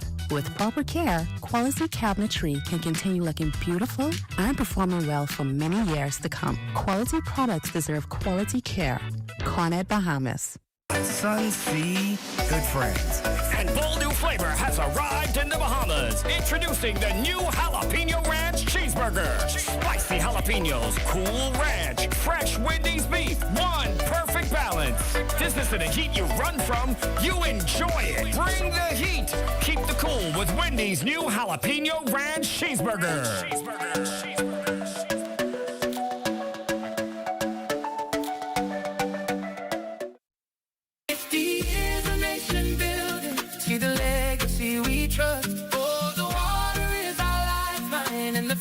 Flows to us from the pine barrens to the ocean, in the sun and in the dust. We are building for tomorrow, and the future flows to us. Hey, yes, the future flows to us. The Water and Sewage Corporation, celebrating 50 years of nation building. This portion of the news is brought to you by RBC Royal Bank. RBC has just the right loan you need with affordable financing. You're looking at an amazingly beautiful shot of the sun setting over Arawak Key, and that beautiful shot there courtesy of Kyson Miller. Welcome back. Who is and why was a man killed last evening here in the capital? Police are relying on CCTV footage to answer those and a whole lot more questions following the incident that happened on Father Callan Road off Market Street after 9 p.m. According to Police Press Liaison Officer Chief Superintendent Sharia King, here's what investigators have pieced together so far. The deceased was outside a residence when two suspects pulled up on a moped. One of those suspects came off of the moped and produced a firearm and discharged that firearm in the direction of the deceased, fatally wounding him. The deceased is approximately in his early 30s. And as we do at these scenes, we're encouraging anyone with any information that can assist us in our investigation to kindly contact the police and provide that information to us. You can call us at 919-911, CID at 502-9991 or 2. The hunt now on for the suspect. Last night's killing, the latest in a series of such crimes. A sad reality Chief Superintendent King acknowledges is concerning. If you were canvassing the area earlier, you would have noticed the number of operation units that are on the street tonight, as it is every single night. And so the police is going to do what we are mandated to do every single night, every single day, which is to ensure that law and order is maintained in our country and to make certain that our residents feel safe. Also under investigation, a structural fire at a property owned by the Commissioner of Police. Fire services were reportedly alerted to the incident after 5 this morning. When they arrived on the scene, a 7-room single-story stone structure was engulfed in flames. While the fire was eventually extinguished, the southern bedroom was destroyed. The remaining structure sustained heat, smoke, and water damage. No one, though, was injured. So far, investigators suspect an electrical short circuit caused the fire. Since the incident, however, a flyer has been posted on social media soliciting funds for the commissioner. But the RBPF wants to make one thing clear. Members of the public are urged to delete the flyer and refrain from sharing or forwarding it, as it is not an official publication of the Royal Bahamas Police Force. Additionally, the Commissioner of Police did not authorize the creation or distribution of this flyer. The Royal Bahamas Police Force thanks the public for its continued cooperation and encourages anyone with information regarding the origin or distribution of this fraudulent flyer to contact the police. And speaking of fire, support for those families displaced following last week's massive fire over in Bimini continues. The early morning blaze destroyed several homes, leaving 11 families homeless. Press Secretary in the Office of the Prime Minister, Keishla Adderley, says social services continue to assist the families, adding that efforts are also underway to ensure emergency fire equipment is in place on that island. In the case of that fire in Bimini, the houses were very closely packed together, which was part of the reason the fire spread so quickly and affected so many people. So getting, in addition to fire equipment on the island, fire extinguishers for residents as well, and dealing with the needs of residents, socially putting them up. I know that the residents there were put up in hotels, and the government will continue to ensure that they are housed and their needs are taken care of until a permanent solution can be put in place. Well, a run-through of sorts for disaster officials who yesterday got a realistic exercise of what to do in the event of an actual emergency. We get the story from our Lloyd Allen. The National Disaster Emergency Operations Center, operating under the Disaster Risk Management Authority, plays a critical role in the country's emergency response system. When hurricanes strike, the center coordinates national response efforts, bringing together key government agencies and partners to support affected communities and help lead recovery and rebuilding. As part of efforts to strengthen that response, the command center staged a full-scale simulation exercise. The drill allowed stakeholders to test communications, decision-making, and interagency coordination in real time, identifying gaps that could slow response during an actual disaster. The goal is to ensure a faster, more coordinated response when the next major storm threatens the Bahamas. Minister responsible for disaster risk management, the Honorable Mikhail Barnaby, explains. This is a tabletop exercise today, getting the country ready for any potential disaster. Specifically, one of the things that have been the predominant disaster for us is hurricanes. And so we're preparing ourselves for that. All of the agencies are here, our American partners are here, and we're making sure that we're ready for all eventualities. The team also advancing to Web EOC, a web-based crisis management and emergency response software.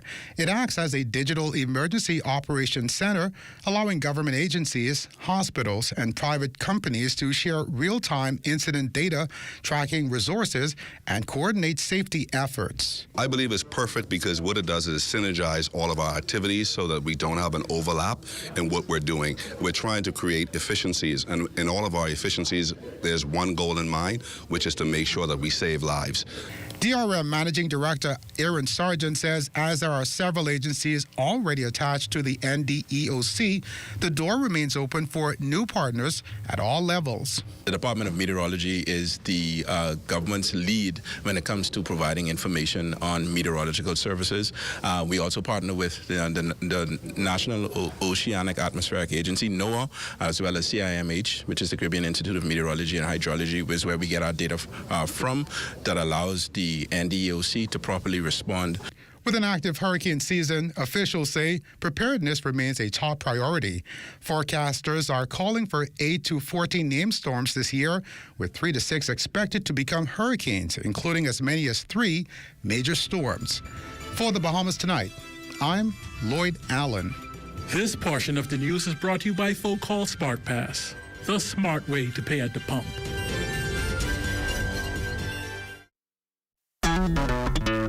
Throughout our lifetime, we must all make decisions. No matter how we choose, the right one just needs to be made. Like having J.S. Johnson Insurance Agents and Brokers as your insurance partner. We've been serving the Bahamas for over 100 years. Whether you need home, motor, marine, or commercial insurance, make the right decision. Call 397-2100 or visit jsjohnson.com. JS Johnson Insurance. Peace of mind. The tastiest thing about soccer is sharing it with the whole team, just like the new Ready for Soccer. A delicious lineup of 16 slices and 4 flavor sections. Perfect for sharing from start to finish, even beyond the 90 minutes. Get your team together and dig in, only at Little Caesars. Pizza. At BOB, we take pride in our business banking. I've been banking with Bank of the Bahamas for about 10 years and recently have applied for a commercial loan with Bank of the Bahamas. We like the fact that it's a Bahamian company. They give you personalized service. They return your phone calls. It's just a pleasure to do business with them. They helped our company facilitate the loans we needed to grow our business. I can recommend Bank of the Bahamas to other businesses simply because the service is outstanding. Isn't that nice? Wait, you missed it? You haven't been on the website. Here's how TDC can help you. Whether you're turning your home into a vacation rental, pitching a business idea, or growing what you've already started, the TDC is here to help. Visit tdcbahamas.com for every conversation, event, grant, and opportunity happening near you. Tourism is all of our business, and the TDC is here to support yours. I never went nothing like this yet in my entire life. Right now, I even just scared to touch the car. They tell me you all over it. I understand it. I said, you don't believe it. Thank you, Father. Oh, my catching bus day is over. 16, eh? There ain't no more of that. It's me. I went out of style with a G. Feels totally excellent. I'm enjoying it. I'm loving it right now. Ultra Game, give me the ultimate upgrade. Games. Must be 18 or older. Ultra Games reminds you that it's only a game, so please game responsibly. And there's a new face alongside Marlena tonight. Well, a relatively new face, and they're going to tell us just what to expect coming up in Access Now. Hi there, Swanson. How you doing, Makushna? Good night, everyone. Aren't you all excited? We had him as a live interviewer last week. You were being interviewed on What's Trending last night, and now you're a guest host for Access Now. You've been having quite the press tour. It's been an amazing stretch for me. It's definitely good for my PR. Loving it right now, so never back away or shy away from any opportunity. So there you go. There you go. And speaking of appearances and making and shining your light, we've got Bahamar in the house tonight telling us all about their Jazz Club summer lineup. Next thing you know, he's going to be on that stage. Like we just can't keep a hold on him. Can't wait to see it. Well, we're certainly excited about what's to come in Access Now, but stay with us. The Bahamas Tonight, the National Report continues after this. Through the castles, flying through the air, laughing with our friends, fun is everywhere. Jumping higher, higher than before, inflatable kingdom, give us more and more. Jump this way to fun at Inflatable Kingdom Attraction Park, opening Friday, July 10th at Breezes Cable Beach. Unlimited inflatable rides for kids up to 12. Kids $25, adults $5. Adult supervision required.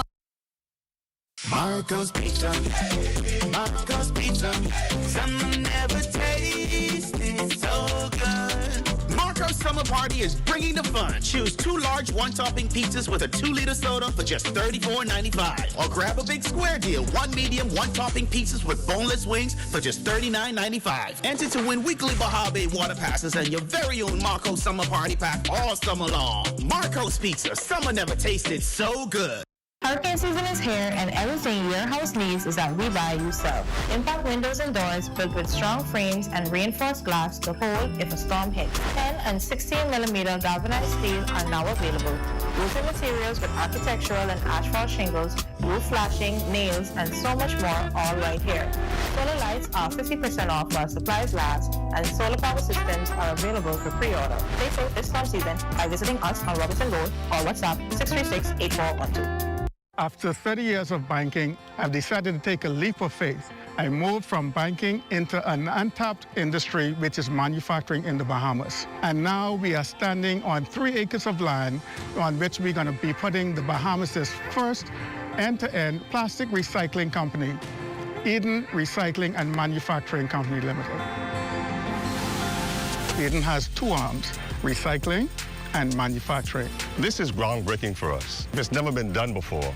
It really makes a difference, not only in the Bahamas, but even around the world. This is not just a project that we're doing so that we can make a couple of dollars. We want to make sure that it benefits those who come after us.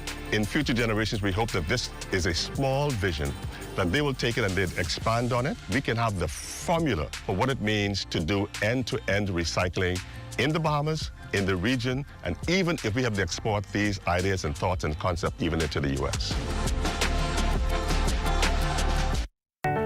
On July 30th, we celebrate something simple, loving our neighbor. It's the smile you share, the meal you give, the hand you lend. Kindness doesn't need permission, it just needs a moment. Across our islands and beyond, let's make compassion visible. See the need, show the love. Join the movement. Do one act of kindness today. Well, as families prepare to bury loved ones of that fatal traffic accident that claimed the lives of 5 young people, a memorial is being held tonight. Our Desmond Saunders is there. Desmond, what can you tell us? Well, we're here at the William Thompson Auditorium this evening, remembering those victims killed in that Shirley Street crash. I have one of the organizers of tonight's memorial, remembering those victims, their legacy, their life, and their witness. Bishop Denzel Rowe joining us on the broadcast this evening. Talk about the purpose of this event and the message you want to send to the wider community. I think, yes, there's a message to the wider community, but first and foremost, we want to send a message to these families to let them know we got them. One of the things was that there are different islands represented here. That Batrika's from Abaco, Diamond and Stania from Cat Island, of course, Brother Gordon as well, but his family's here in Nassau. And so they would have been dispersed with their different funeral services. But what we met with them and said, listen, man, can we bring everybody together and give the nation a chance to stand with you, to let you know we got your back, that we're standing with you. We're definitely going to be hearing from you much more. We're limited with time, but we heard tributes earlier from some of the family members. Opposition leader Michael Pintard presented a tribute. We're also going to hear from the nation's chief prime minister, the Honorable Philip Davis. A number of dignitaries are here, a number of family members, a number of persons from the clergy are here to gather to celebrate and to remember those most important lives who were killed in that devastating crash. Back to you guys in the studio. Well, thanks, Desmond. As you just heard, you can expect to hear more from that memorial in a later newscast. That does it for the National Report, but stay close. The Bahamas Tonight continues with Access Now.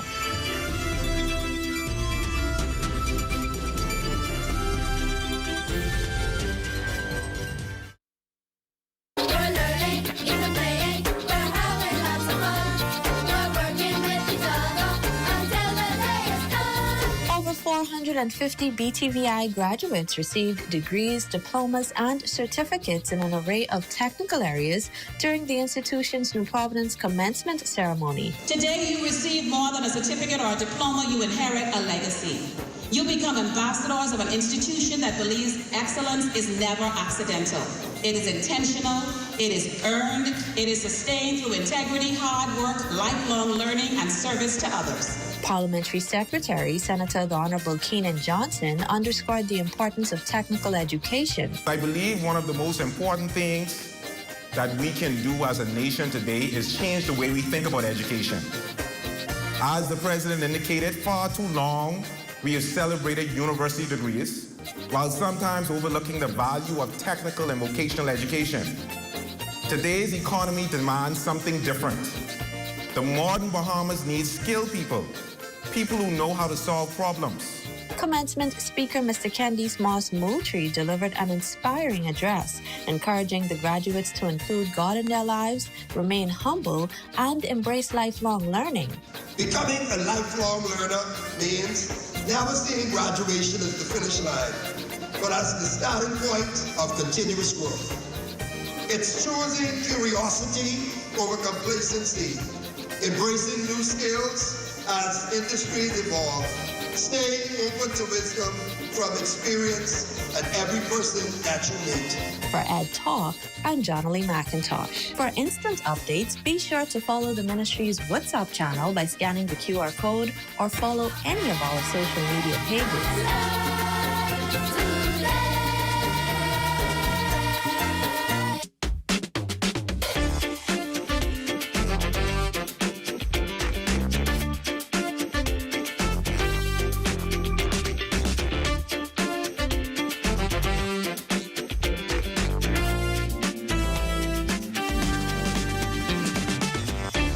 Bahamas Tonight Access Now starts now. You're watching Access Now. I'm Marlena Leonard. And I'm Swanson Gibson Jr. Welcome, Swanson. And we've got a look at the lighthearted news tonight. But first, let's check in on the weather with Diane Dorsett, who confirms the temperatures are continuing to soar. That's right, Marlena. Swanson. It's been another hot one across the Bahamas with high temperatures sticking around through the week. We'll see periods of cloud cover over the next couple of days, offering a brief break from all the sunshine. And that's what we're seeing when we look at our satellite picture. We've got a broad area of cloudiness across the northwest and central Bahamas due to a low to mid-level trough, which will move westward and out of the area by late Saturday, with a couple passing showers likely. While Saharan dust remains in place across the region, enough moisture is still going to be available for a few showers and storms to develop this weekend. But elsewhere in the tropics, a tropical wave in the eastern Atlantic way over by the Cape Verde Islands has a 10% chance of development over the next 7 days. And the potential area of low pressure may develop over the northeastern Gulf this weekend with a 20% chance of development through 7 days. Now, looking at our 3-day boiling forecast. In the northwest Bahamas tonight through Saturday, we'll get southerly winds at 10 to 15 knots with seas at 2 to 4 feet. High tides at 10:25 this evening and again at 10:53 in the morning. In the central Bahamas, southeast winds at 10 to 15 knots again. Seas at 2 to 4 feet. And finally, in the southeast Bahamas tonight through Saturday, we'll get easterly winds that'll pick up to 15 to 20 knots, seas at 4 to 7 feet. Therefore, small craft operators are advised to please exercise caution. It is time now for your international temperatures, brought to you by Royal Star Assurance. I was standing on the corner when I heard my bulldog bark. He was barking at the two men who were gambling in the dark. It was Stagger Lee and Billy, two men who gambled late. Stagger Lee threw a 7, Billy swore that he threw 8. Stagger Lee. Oh, Stagger Lee, indeed. That was your international temperatures, brought to you by Royal Star Assurance. And that wraps up your Access Weather forecast. Back to you guys at the desk. I swear Diana's always trying to catch me in the middle of a lot. Yes, yes, just at the end. I'm always fine. Nah, that song was a vibe, though. Yes, but the heat today was not. The cloud coverage was there, right? So you think you're getting some relief. Why did it still feel like an oven outside? I have no idea, but if I have to go, it's like I don't want to do anything at all. Like, if I don't have to go, I'm not going to do it. So. Nothing at all. Well, a major donation by the Chinese embassy brings some much-needed relief and assistance to the disabled community. We'll show you the big gift back next. Plus, we go island hopping to Exuma. We took a look inside the Stuart Manor, Curtis, and Alexander homecoming. And a Bahamian author flexes her writing skills in a new internationally published book. Stay close for that. And your Thursday sports report is coming up. But next, we have a peek inside the Baha Mar Jazz Club's summer calendar. Stay tuned to see who's taking the stage next. You're watching the Bahamas Tonight. Access now. Stay with us.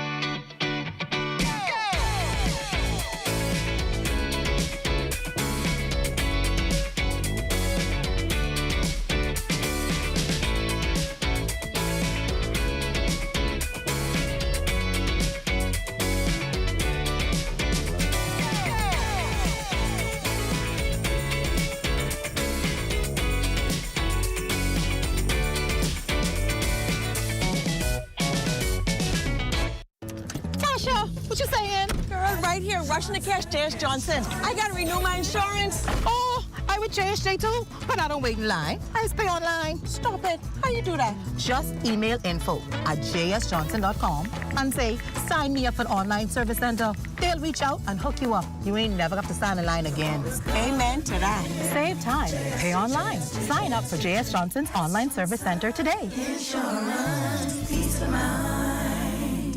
A shopping cart has more savings than a shopping cart at Super Value and Quality Supermarkets. Rainbow corned beef, 12 ounces, $2.39. Mahatma long grain or parboiled rice, 5 pounds, $4.89.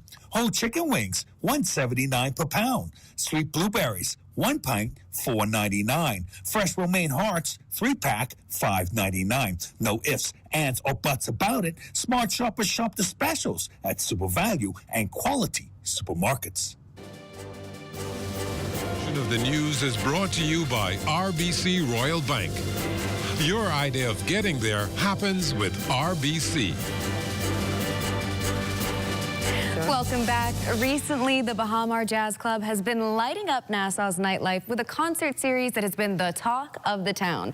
And here to tell us more about who's on the lineup for the rest of the summer is Malini Younglao. So, Malini, welcome to Access Now. Thank you for having me. Thank you for having me. We're so excited. I mean, you guys have had such a busy summer already. I'm thinking we started with Robin Thicke. We've had Juvenile come in already. Yes, we have. What else can we expect coming through for the rest of the summer? Outside of our amazing resident bands, you know, our Fridays are off the hook with Essence Band, our Saturdays off the hook with Dazzle, et cetera, et cetera. We have Music Soul Child coming up. He's going to be here next week on the 22nd and 23rd. Super excited about that. And then we have Manny Fresh in August, and that is going to be nuts. So I encourage everyone to come out. Also, we have Michelle Williams, who's going to be doing a very gospel-inspired performance. That's going to be a little new for us. So we're really excited about welcoming the guests that really enjoy a good word. A true variety of entertainment available there. So absolutely. For people who aren't familiar with Music Soul Child, can you tell us a little bit about what they might expect from that performance? Oh my God, Love. Love. That is Mr. Love. Last year he was with us around the same time, and it was such a warm and beautiful performance. I think one of our most memorable, if I can say so. You can expect him singing all his hits. Love, what's that song? Bum, bum, bum, bum, bum. You're going to get up there and join him on stage. He's one of my faves. He's one of my faves. So you're going to just expect a really great time. A really great time. Are you coming? I will if I can. So how can I get my tickets? I know we're all wondering that too. Well, you can go online to John Batiste Jazz Club at bahamar.com, and you can book your seats there. And I promise you it's going to be a dandy. All right. Thank you so much for joining us. Can't wait to see you again, because I'm sure there's going to be much more coming out of Jazz Club very soon. Absolutely. Thank you so much for being with us tonight. And of course, be sure to grab your tickets to see Music Soul Child next Wednesday and Thursday. Make sure to stay with us. There's much more access now to come.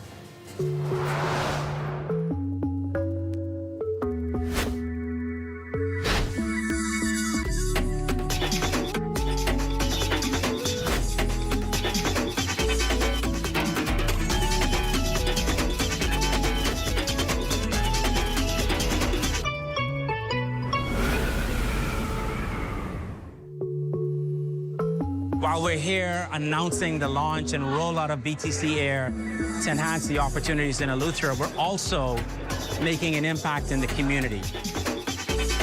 Takes partnership from our stakeholders like BTC to help contribute and help to develop education within our school. And so we are so appreciative of the 20 tablets for our two schools, Emily G. Petty in particular, and Laurel Anderson. We are also appreciative of the various books for our summer reading program for all of our schools. And so this is like the launch of the summer reading program, and we're ensuring that all of our students are equipped in those schools with the necessary books so that they do not fall behind and there's no big gap when they come back in September.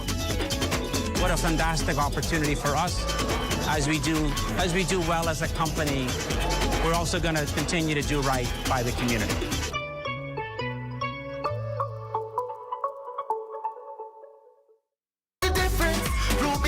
Tech in your car. Fill up with Ruby's Ultra Tech. Spend less and go far. Fuel up with Ruby's Ultra Tech. Get the most out every ride. Just watch your car perform with the best fuel inside. Fuel up with confidence in every mile. Get Ruby's Ultra Tech in your tank and drive with a smile. Watch your car perform with the best fuel inside. Fuel the difference with Ruby's Ultra Tech. This is the ride on the weekend with my grandma to this place, Burger King Nassau, where Grandma enjoyed her favorite flame grilled Whopper with fresh veggies, flame grilled beef just the way she likes it. And then I enjoyed my cheeseburger kids meal with a special treat. And now, all grown up, I get to enjoy Burger King with these people, my friends, enjoying the same classic flame grilled Whopper. Let's just say, we know flame grilled tastes better.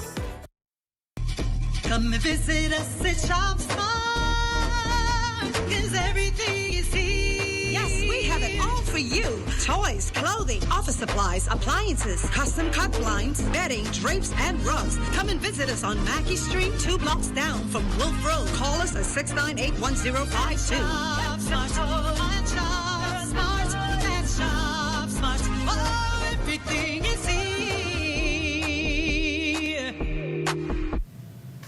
Welcome back. You're watching Access Now. Well, one of the most famous and favorite summertime foods is a good old hot dog. Now, I don't have them that often, but when I do, I feel like you got to make a moment out of it if you're going to do that. So I put a little bit of everything on it, just load it up, especially if they've got some of those caramelized onions. But I'm getting ahead of myself. Today, July 16th, is National Hot Dog Day. So I have to ask, how do you like your hot dog, Swanson? I'm not really a hot dog guy. I prefer burgers, the Fair. patties, the melted cheese, all the good stuff, the fixing. That's more my lane, you know, because you kind of get those like core childhood memories, cookouts, family gatherings, stuff like that. That's more me. Like all you're missing is like the sparklers running around, get your bikes ready. I agree. I think it's such a popular food because of how it takes us back to our younger self, never fails to make us smile. And speaking of bringing smiles, that's exactly what our first story does tonight. The Chinese embassy continuing its tradition of compassion and giving back today, donating some much-needed equipment to those with disabilities. Amaya Moss has the story. For many, freedom is measured in the ability to stand, to take a step, to leave home without assistance, or simply to move through life with dignity. On Thursday, for dozens of Bahamians living with disabilities, that freedom came a little closer. The Ministry of Social Services, alongside the National Commission for Persons with Disabilities, accepted the donation of 45 assistive devices from the Chinese embassy. Among them, 15 wheelchairs, 15 walkers, and 15 pairs of crutches. The handover marks the 5th consecutive year of the embassy's support, a partnership that continues to turn compassion into action for those whose daily lives are shaped by physical challenges. Chinese Ambassador Yan Jiarong says the donation is to help remove barriers, reaffirming a shared commitment to ensuring persons with disabilities are empowered to live with greater independence and dignity. I think our shared belief goes further to say that the well-being of persons with disabilities is the common responsibility of the society, and it's an important pillar of sustainable development. So together, Bahamas and China joining hands together with partnership, we can keep improving the lives of all our peoples. For the Minister of Social Services, the Honorable Senator Barbara Cartwright, the donation stands as a testament that persons with disabilities are not defined by the challenges they face, but by the opportunities they are given to thrive. The work of the ministry is to improve the quality of life for persons with disabilities. These devices do exactly that. They provide independence, dignity, and mobility to Bahamians who need them most, especially those that aren't able to afford them. Beyond Thursday's ceremony, officials say the true impact will be measured in the lives these devices will help transform, one step, one journey, and one person at a time. For the Bahamas Tonight, I'm Amaya Moss. Dancing, culinary, and baking skills all showed off during the annual Stewart Manor, Curtis, and Alexander Homecoming held over the Independence Holiday weekend in Exuma. Deputy Prime Minister and Member of Parliament for Exuma and Ragged Island, the Honorable Chester Cooper, urged residents to continue efforts to bring the community together. While the event has grown, resident Geraldine McKinsey Dames says she wants to see it evolve and attract even more people. I encourage you to enjoy the music and the dance, the food, and the libations that come along with these celebrations. We must truly give God thanks for all there is to give thanks for and enjoy the celebrations. We have other communities that has jet that bring people home, and we're looking to have that same kind of camaraderie with the people out of Nassau, out of Freeport, out of the States to come back home. That we have the higher Bahamas Air jet to bring them in. That's my vision. Several young people who attended, some who also performed at the homecoming, shared their take on the annual event. I think it's actually quite nice because I feel like we're all coming together more and more every year. And I feel like we're actually making a lot of progress, especially us girls. Yeah, we're doing a lot with the dance team and also modeling. So I feel like we're really up and coming over the years. It's very fun. It's like a family out here. It's a lot of fun being around the people that we have here, our dance team, seeing vendors selling food. I think that is great because everybody is coming together to help put it together and come together as a family and as a community. And we have made a lot of progress, like Jemiah said. And I just love that everybody has come together. What a wonderful time it looks like they had there. Well, meanwhile, a Bahamian writer was chosen by an internationally acclaimed best-selling publisher to co-author a new faith-based book. Judah Servo reports. Queen Esther's Royal Code, a series of faith-based anthologies written by and for women, published its third volume in April of this year. The book centers around the biblical figure Queen Esther and links her story to the life experiences of various women from their own perspectives. Michelle Burrows, Bahamian entrepreneur and one of the book's several co-authors, sat down with ZNS News to speak a bit about its contents and its unlikely inception. The author, Dr. Renee Huffman, who is the author and the publisher of the book, she saw my photo and she hit me up on WhatsApp and she was like, "This photo is a book cover." And I'm like, "Wow." She's like, "Yes, ma'am." She's like, "That is a book cover. Have you ever thought about writing a book?" And fate would have it that she saw me again. And she sent me an invitation and she says, "I am doing an anthology on Queen Esther. And I would like to invite you to be a part of this anthology with these other women."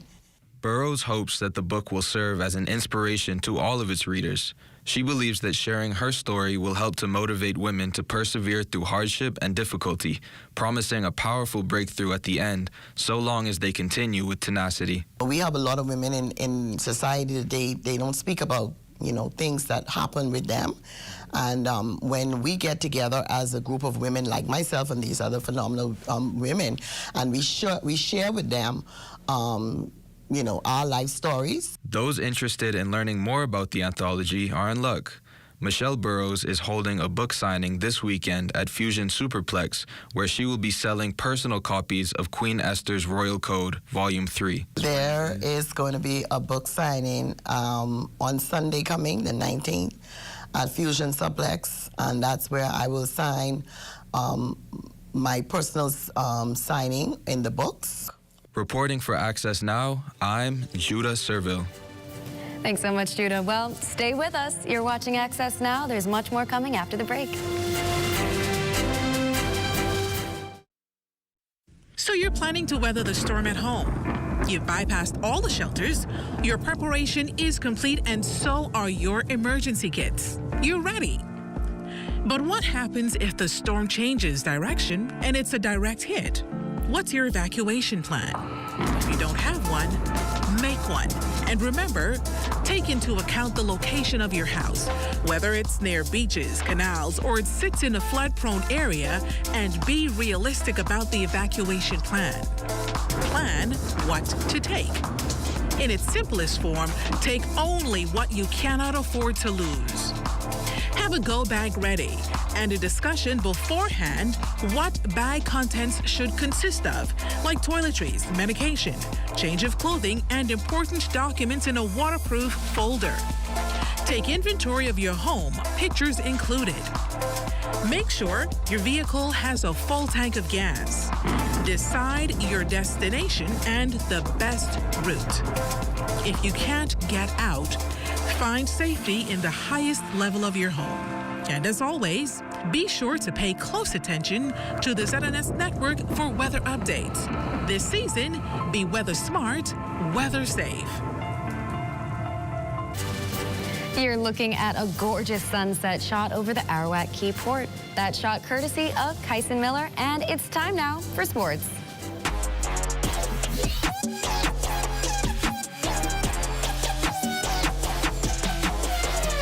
Welcome to your Thursday Sports Check, everyone. I'm Amajal Knowles, topping sports. With the Commonwealth Games quickly approaching, a number of athletes are set out to represent the 242 in various disciplines. On the track side of things, we have a hurdler ready to shock the world as he makes his senior debut. Our intern, Linwood Brown, has more in this report. Stand-up Bahamian hurdler Oscar Smith returning home after concluding his final collegiate season at Louisiana Tech, preparing himself for the upcoming Commonwealth Games, representing the Bahamas on a global stage as a senior athlete for the first time. He speaks on his preparation and says his confidence is at an all-time high. Preparation has been cool, coming off of the B3A's national championships. We just wanted to continue fine-tuning on refining the things we've been working on. My coach and I, George Khalil, the goal is to just continue working on what we've been doing, building, and we just in a sweet spot right now where we're just getting ready, putting ourselves in the best position possible, and then we're getting ready to go. He speaks on his preparation and says his confidence is at an all-time high. Anytime I get on the track, the goal is to win, effort and execution. So that's really it. We just go there, we do what we practice, and we go there to win the goal every time.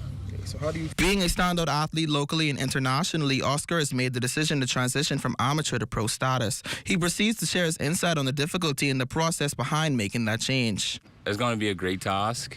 But if it was easy, everyone would do it. And so, I'm just in a spot right now where I feel like, I was made for this. I was placed here to do what I'm doing right now. And so, I think with the people I have in my corner, my coach especially, I think once we get in a position where I hit my ceiling, the possibilities are endless. The Commonwealth Games are set to get underway July 23rd and run until August 2nd over in Glasgow, Scotland. For ZNS Total Sports, I'm Linwood Brown. Thanks, Linwood. Speaking of international competitions, over in the pool from this weekend, the Bombers would bring home a total of 5 medals from the Pan Am Swimming Championships in Ibagwe, Colombia. The team was represented by Kriston Joseph, Nia Belton, and Isaac Wright, and were coached by DeLon Brown. The Bombers would finish 9th overall. Again, the 242 bringing home 5 medals, all via Kriston Joseph, the standout performer from the team. The Griffith medalist picked up his 2 gold medals in the boys 13 to 15 to 50 and 100-meter butterfly events. He also won silver in both the 50-meter free and 50-meter breast events with times of 24:14 and 30:96 respectively. His bronze medal came in the boys 13 to 15 100-meter free. Congrats to Team Bahamas. More from Managua, Nicaragua. The Bahamas women's national basketball team flung to Mexico on Wednesday evening, 81-67 in the 3rd game of this window of the FIBA Central Basket qualifiers. Head coach Yolette McPhee-McCowan spoke about the loss post-game. Obviously, we're disappointed. Mexico is first of all, I want to just give props to them. Very good team. You could tell they've been playing together, and so they do a lot of positive things. But I thought we had great control in the first 2 quarters, and then we kind of lost that in going into the second half. So we have to just continue to build on being a team that does stuff the right way for 4 quarters. I'm disappointed but not discouraged. We still have a lot more basketball to play, so looking forward to our next opponent. Now, Team Bahamas currently taking on the U.S. Virgin Islands in quarterfinal play. With the win, the Bahamas advances in the bracket. With a loss, their run in this window is over. Highlights from that game in tomorrow's Sportscast. Switching gears, a busy summer for a lot of youngsters throughout the capital and on the Family Islands as well, thanks in large part to a number of summer camps put on by the Ministry of Youth and Sports. The camps covering several sporting disciplines, including basketball, swimming, tennis, and track, just to name a few. Today's Sports Minister, Yomo Mario Bolek, touring several of these camps and spoke to the media afterwards on the importance of keeping the youth active and engaged.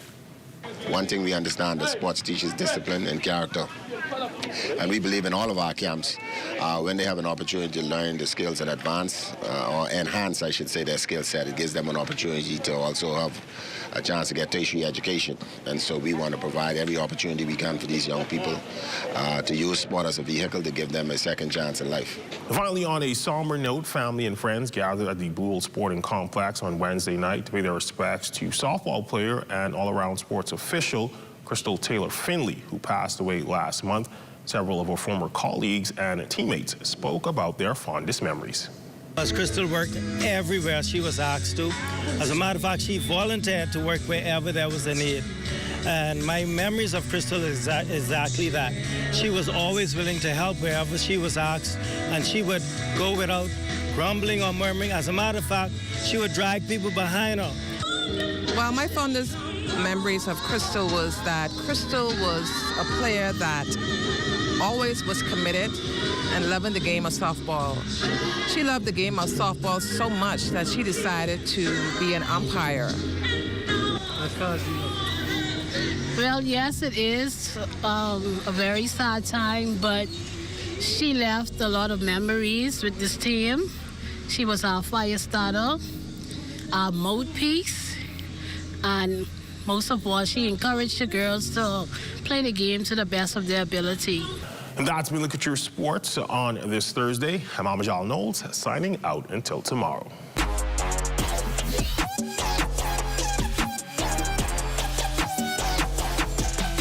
Congratulations to the class of 2026 valedictorian and salutatorian. Your hard work, dedication, and perseverance have earned you this outstanding achievement.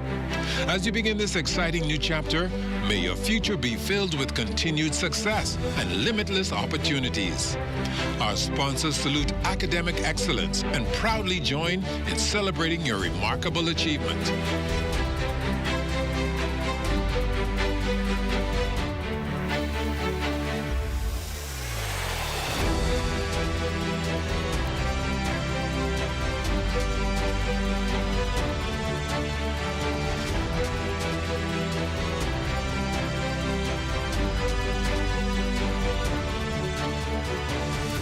As always, congratulations to those students.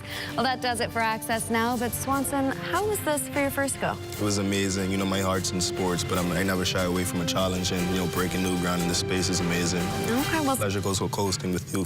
Oh, thank you. And speaking of a challenge and bringing sports into it, I'm thinking we can't do rock, paper, scissors, because I feel like... That's you and Royson thing. Yeah, I'm not trying to get any woke, but I'm thinking maybe there's a basket off camera. You can't see it, but it's there. You can't see it, but we'll honor code. All right, ready? Ready. All right. 1, 2. He got it. I did. But it went, and it definitely did. I promise I'm not lying. It did go in. Be sure there's no rundown tonight, but Howard will be back tomorrow. And of course, it's Entertainment Friday tomorrow night. Good night, everybody. And everyone, see you tomorrow. I'll work on my aim. For sure, for sure.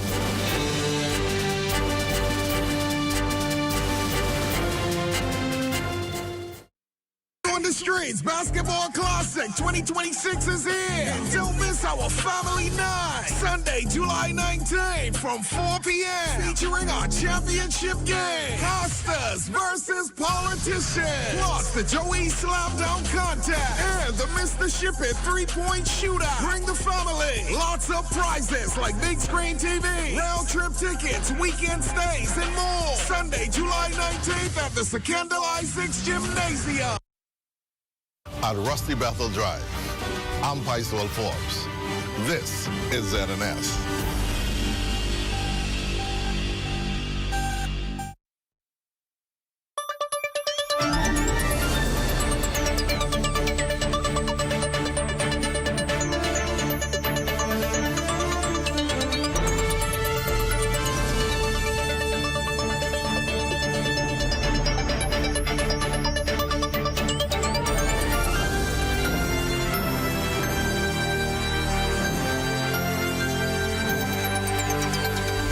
Ladies and gentlemen, boys and girls, leaders from all generations, good evening and welcome to the Rundown on Leadership.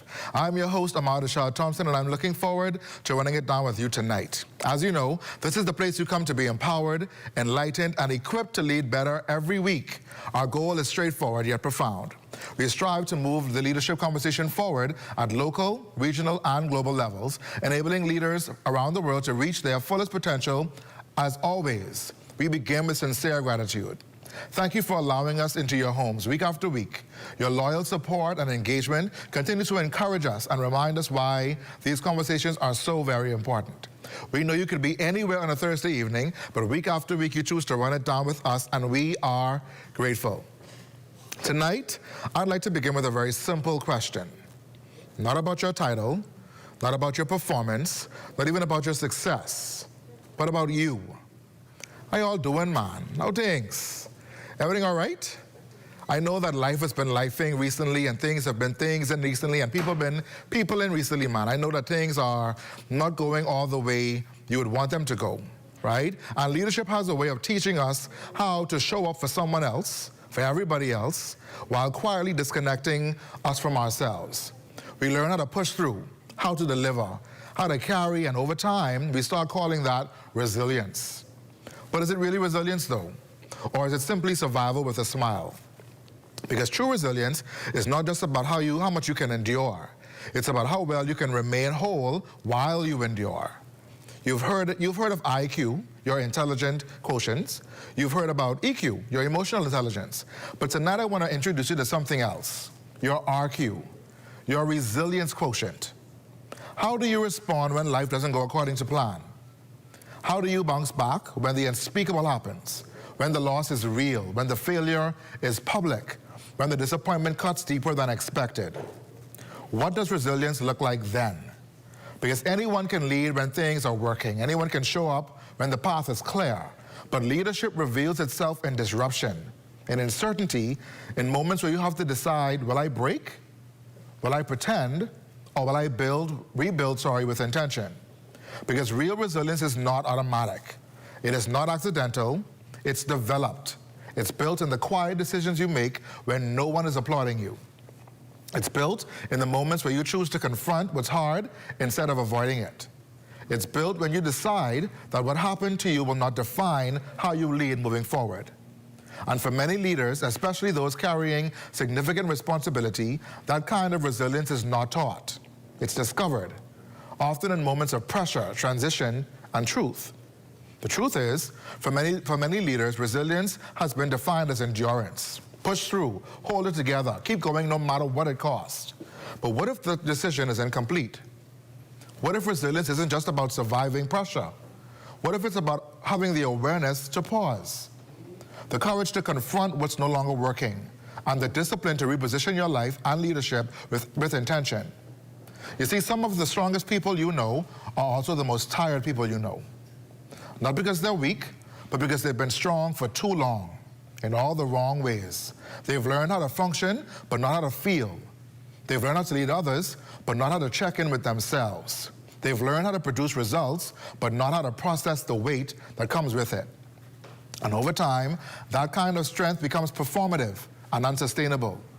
You show up, you deliver, you carry, and somewhere along the way, you stop asking yourself if the version of you doing all of that is still whole.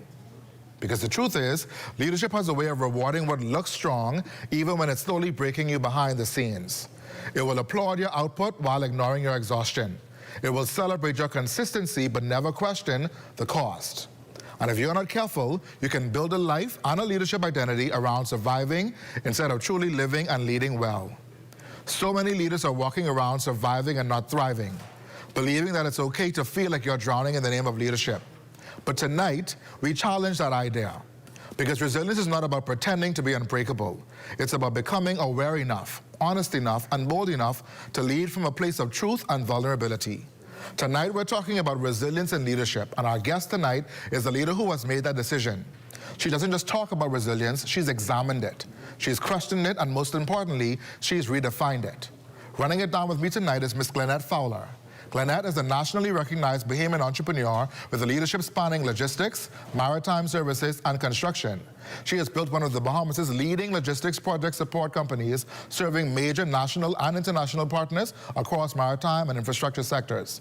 But more importantly, she demonstrates leadership that is grounded in innovation, operational excellence, authenticity, and resilience. So, ladies and gentlemen, if you or someone you know has been walking around carrying the weight of trying to be all things to all people and feeling the pressure of leadership, text them right now and tell them to tune in, because we are about to run it down. This is the Rundown on Leadership, ladies and gentlemen, and your breakthrough is right after this break. Stay close.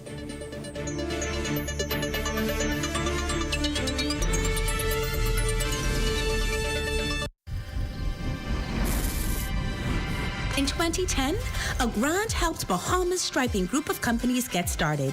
Today, that seed has grown into a national force, building roads, airports, and brighter futures. Now, we're leading the way through public-private partnerships, what we call 3 Ps, where government vision meets private sector innovation. 3 Ps empowers local subcontractors, giving them the chance to bid. And with every contract, we're putting money directly into communities, creating jobs, supporting families, and fueling growth. From roads in Eleuthera to community centers in the inner city, we're not just laying asphalt, we're laying foundations for financial opportunity. At Bahamas Striping Group of Companies, we believe in building more than infrastructure. We're building up Bahamians who build the Bahamas. 3 Ps, public-private partnerships for people, progress, and prosperity. Bing bang bing.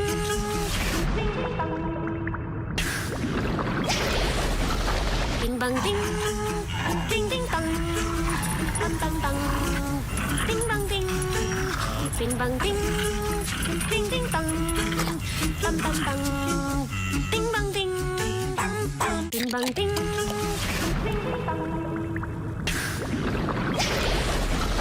Bing bang bing. Ding ding dong.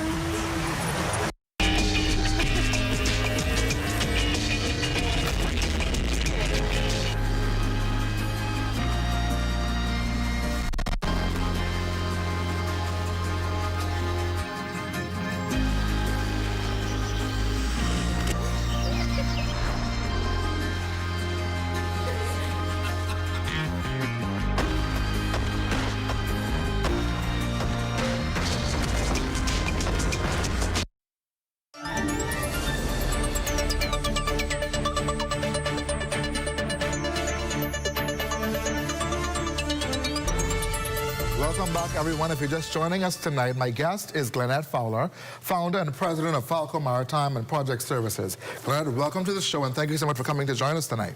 Thank you for having me. I'm excited to be here to have this conversation. Yes, yes, yes. Glennette, you are someone I believe we can look to and to learn from what true resilience really is in leadership, in business, in general life, right?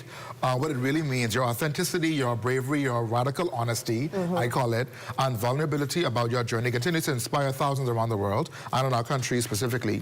And I believe we need more leaders like you who honor adversity for what it really is, a teacher, right? So to get our conversation started tonight, Glennette, tell us, who is Glennette Fowler and how do you define true resilience? Well, I'm Glennette Fowler. I'm just the girl from Pine Ridge in Grand Bahama. I've had a very normal Bahamian upbringing. My parents were blue collar, and my dad was a blue collar worker. He worked in Grand Bahama Power for a very long time, his entire career. Wow. He's now retired, and my mother was a banker for a very long time. So I think I had a very normal childhood. However, you know, I always was the child that would push certain boundaries when it came to, well, let's see how this works and let's see how that works, or let me sell some candy at school, you know. And so I think I always had this itch or this bug that led me to be an entrepreneur right now. I just kind of denied it for the first part of my life because it wasn't sexy being an entrepreneur back then. It was not something people encouraged. People encourage you to go off to school or get a job and come back and contribute to society in a regular and normal way. And so I think for me, who I'm becoming, because you know it's a journey, is quite exciting, scary, nerve-wracking, all at the same time. So I'm just excited for that. And I want to put a point in that I also operate Heroic Concrete and Concrete Products. My Heroic team would be very mad at me for not making sure they got a shout out. Absolutely. So Falco and Heroic has been a journey for me over the last 10 years, and I'm really excited to see where we're going, and overcoming a lot of challenges has been a part of our story. Yeah. In your journey, Glennette, in your life's journey, whether you were doing things well, starting something fresh, continuing the trajectory for your life, how do you define resilience? What does resilience mean to you? I think for me, resilience is basically falling down, taking the bruising, but having the strength and the courage to get back up quickly. I think I've learned over the past several years that you just have to fail fast, and this is something a former mentor told me. You're not going to get it right all the time, and I think whenever you're aiming to do something great, it comes with so many obstacles and adversities. You have to have a mental fortitude that just allows you to push past the pain. And I think people take it as some type of coined phrase, but it is truly, you have to push through every day, make up your mind that you're going to fight a new battle. You don't know what's around the corner. And even with the best executed plan on paper, it just doesn't work out like that. Absolutely. You talked about bouncing back quickly. Yes. The ability to get up from that fall, get up from that failure quickly. What is the danger, though, Glenette, in wallowing in that space for too long? Because not everybody has the ability to survey the issue and get back up and keep moving. Some people sit in the thing for too long. What is the danger in that? I think you start to tie yourself too closely to the failure. You know, business is something that you do. It's not who you are. And I think that's something I've struggled with. You tie the business to you, so everything becomes a personal attack. Everything becomes very much a challenge for your innate self. You become self-aware, tied to the business. So if the business does well, you're having these glory days, and when it doesn't, you have these drag-down moments, and you just can't get out of bed. And so I had to learn that my identity is not the business. The business is just the thing that I've signed up to do. That's good. Yeah. My identity is not the business. It's the thing I signed up to do. Right. It's part of what I do, not who I am. Exactly. Wow. So let's talk about identity for a moment then, because many people misidentify what they do as who they are. Right? What you do is a part of your skill set, what you're able to contribute to. How have you been able to clearly define how have you been able to separate the two? To define who Glenette is and then define what Glenette can do. Glenette has been lost for a very long time. Talk about that. I think too, you go into something, and I always tell people I'm an unintentional entrepreneur. I literally came in from a support standpoint, and it just kind of got out of control. And I always talk lately about this chaotic phase of business when you have this idea, the business starts to perform, and then when you look, it's growing, and you did not sign up for the level or the pace or the timing, and you find yourself just grappling at things, and that's why you have entrepreneurs who always look like they're pivoting in another direction, because you're still trying to find out what is that thing you do very well. Right. And for a long time, I just went through the motions and hoped it worked out. It seemed calculated, right? But it was not necessarily that. And so when you look at how you are as a person, I had to go through some very dark days and say, you know what, this is not your purpose. This thing happened, but it's not a part of who you are. It's a challenge you need to overcome. How are you going to get out of that? And you have to put yourself in a frame of mind that the negativity cannot outweigh the opportunity. And so I've had praying parents, and I remember one Saturday I was depressed. I even have a LinkedIn story about this mental depression I went through.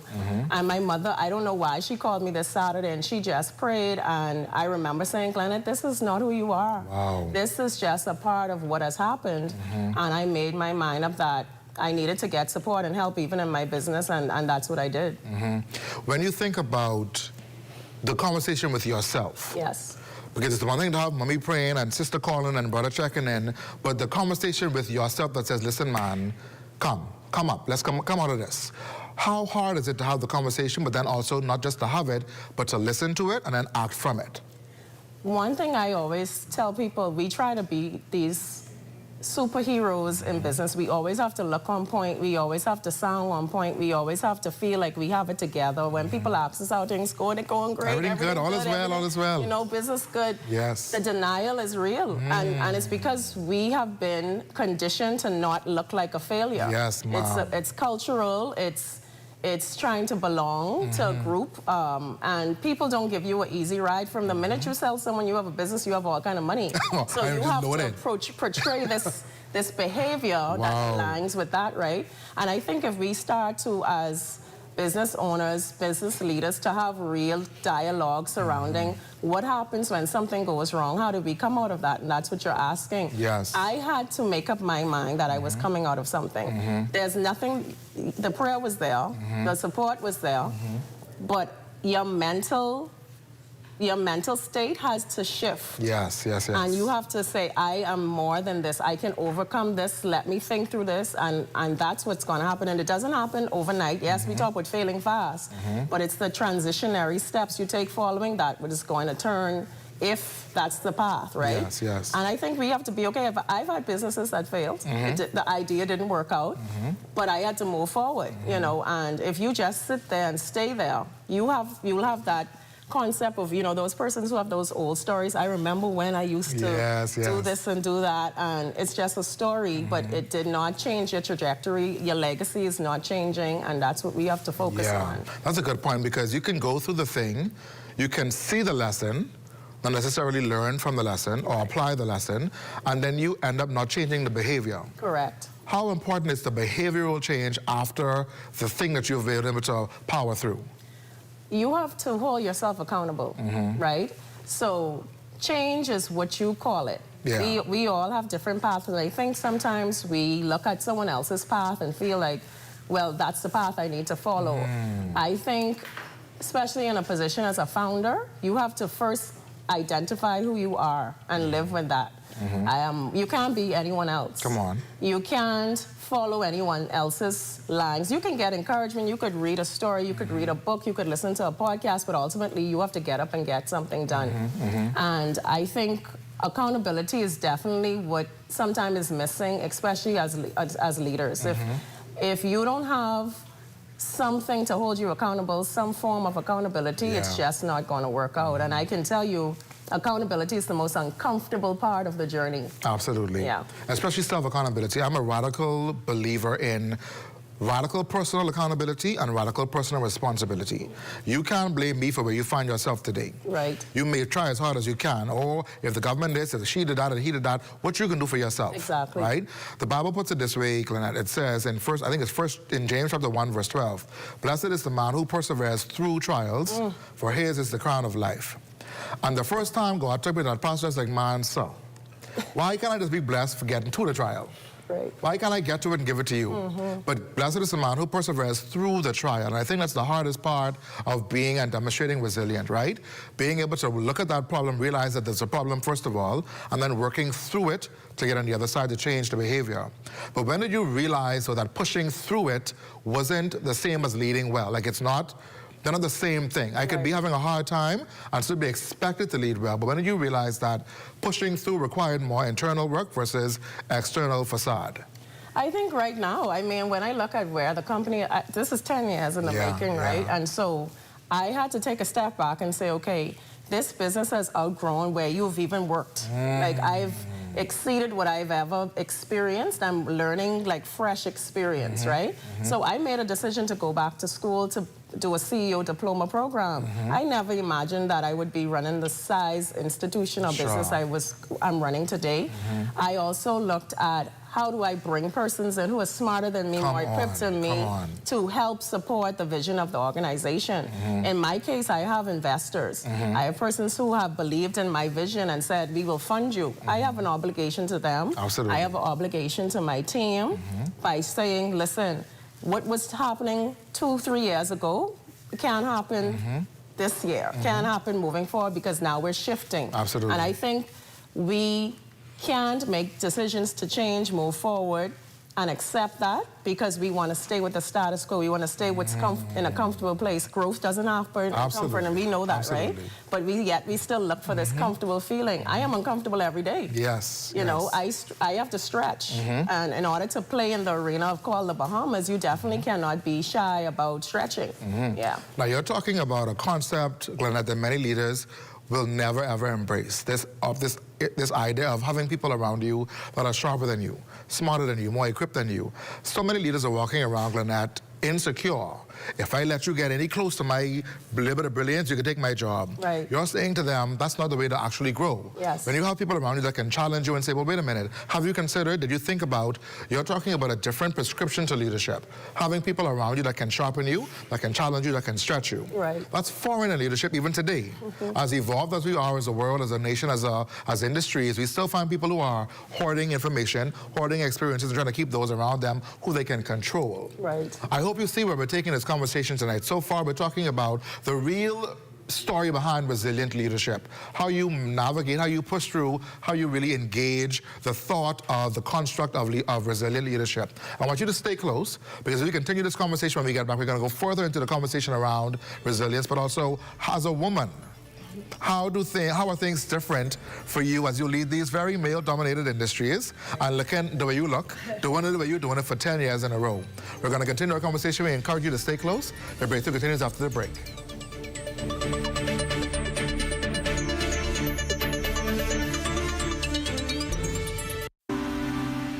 Mailboat service is a critical service to the islands of the Bahamas. Certainly, Andrews has always been there and there to us. That's where we're born and raised.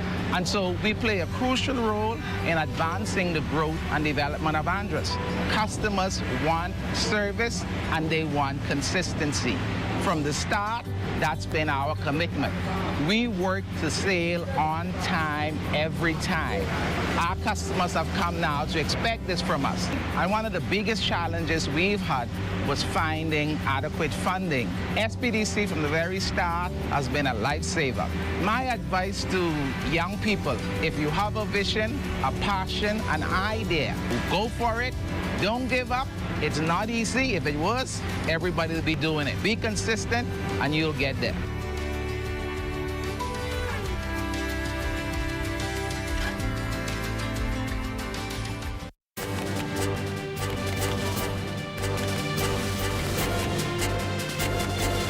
Oh, you're still here?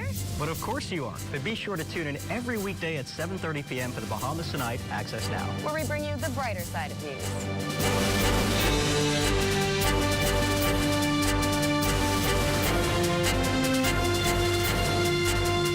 Join us for the Bahamas Tonight Access Now, weeknights at 7:30 p.m.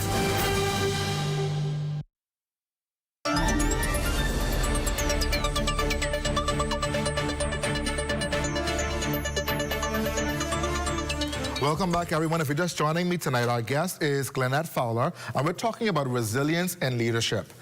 Glennette, earlier in the show, I talked about this concept of resilience quotient.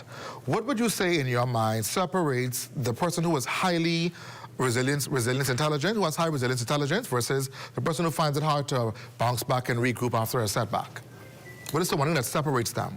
Well, I think, too, when you are in certain roles, you have a tendency to please people. You have a tendency to want to be accepted all the time, and that's a struggle, right? Because to tell someone what to do, or to tell someone this is subjective division, and it to not go that way, right? To fail at an opportunity, to fail at a project, to have something tragic happen, or you lose something, a big client, for example.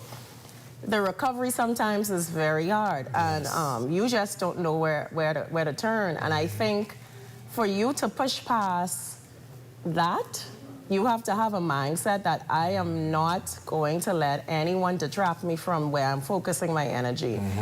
When you look at it, once you reach a certain threshold, and I've experienced it, where people believe, because it doesn't even have to be the truth, when people believe a thing about you, when people believe that, okay, they look like they're straight now, it comes with a level of, wonder if they can make it. Wonder if, you know, how are they going to survive that? That thing happened to them, how are they going to do that next thing? I think they finish, right? And so it's getting past that. So I think listening less to the noise that is out there is what determines. And if you want to have a strong, you would say, resilience IQ, you have to be able to turn off the noise. And one of my consultants just told me that the other day. You know, you have to look at noise to focus ratio.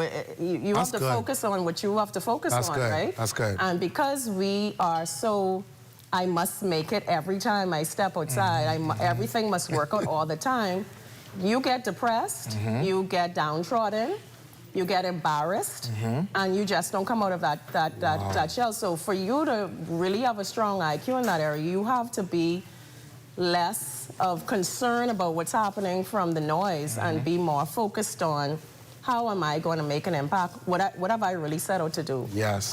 It's a mindset. It's ego. Yeah, you know, releasing the ego that operates behind that, and I think I don't know any leader that just has that down to science, but we all work towards it, I would hope. Absolutely.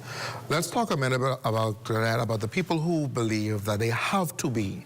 There's no other recourse but to be the strongest person in the room. Carry everybody's weight, walk around with all the weight on their shoulders, and expected to still show up and perform, right? Those people who are high-performing, looking to get the results, looking to achieve the outcome, how do they avoid burnout? But honestly, how do they start having an honest conversation? You don't have to be the strongest in the room. You talked about a bit earlier about having those people who are smarter, sharper around you. How do they avoid being burnt out and literally just burning the candle at both ends?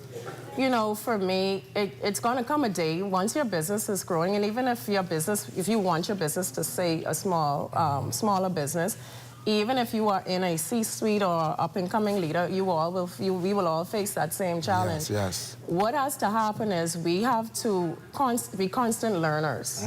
What is going to set anyone apart from the next person is their ability to continue to adapt and learn. Without that, you're going to find yourself burning at the two ends, like you said, because you cannot do everything for very long. I remember at my lowest point, I was doing everything. Wow. I really was, and it was because, oh, I can't afford that, I can't afford that, I can't, you know, it costs too much.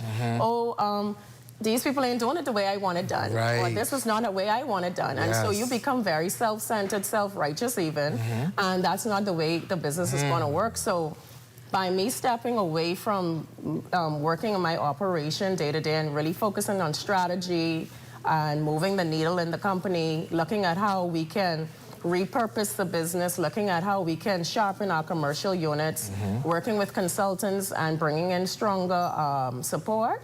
That is what's been able to give me the ability to look from a clearer lens.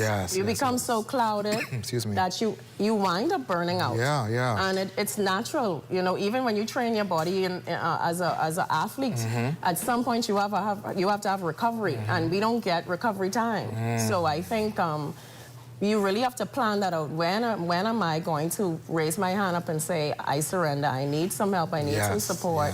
And you have to be comfortable within your own skin too, that no one could, they could be smarter and all, no one could really be you. No one could ever be you. And so once you are sure about yourself and you continue to work on yourself, that's what's going to give you the confidence to really be able to say, you know what, let me take that moment, let me, you know, say I need support. And I think once you can, you know, bring your self-centeredness down, I think it will really improve your outlook. You take me to exactly my next question. You're talking about the ability to recognize, wait, I don't have this together. This is falling apart, I'm losing control here, I need to ask for help. You talk about being self-righteous, right? Being so assured of your ability that you forget that you can actually rely and call on somebody else. Why is it that asking for help is so hard? Because I think in our minds, it's a sense of I've not done well because I have to ask for help. You know, we watch a lot of YouTube and these podcasts, and we like to talk about the Bezos and the Microsofts and all these guys. We don't know what really makes them tick, but I can tell you, I'm sure they have a workforce behind them or a team behind them allows them to do that. We only see the one person. And I think we will never reach our potential until we accept that we need help.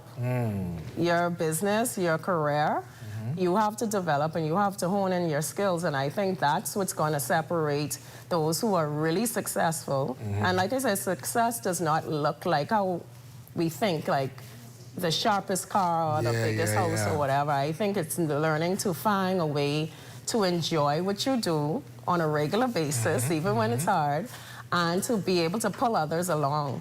I think that's a very important part of success as well. That part, being able to pull others along. That insecurity we talked about earlier, where you have to be the smartest in the room. If you give anybody any insight or any ability to really come along with you, they're going to take your job. Being able to pull others along is real leadership legacy. How are you doing that right now? How are you creating space to pull people along and then to take over the reins, to really be their best selves, to establish leadership legacy for Lynette Fowler? Well, I had I would say a money coach a few years back, and she said to me, Glenette, you have to put on your oxygen mask first, right? I think the best way we can bring people along is about making sure that we are fit to do so. Absolutely. I think trying to bring someone along before you're along is where we kind of crash, right? So making sure that I am equipped, I am learning from my mistakes, my lessons, and learning that it's okay to say, I don't know. I just don't know it right now.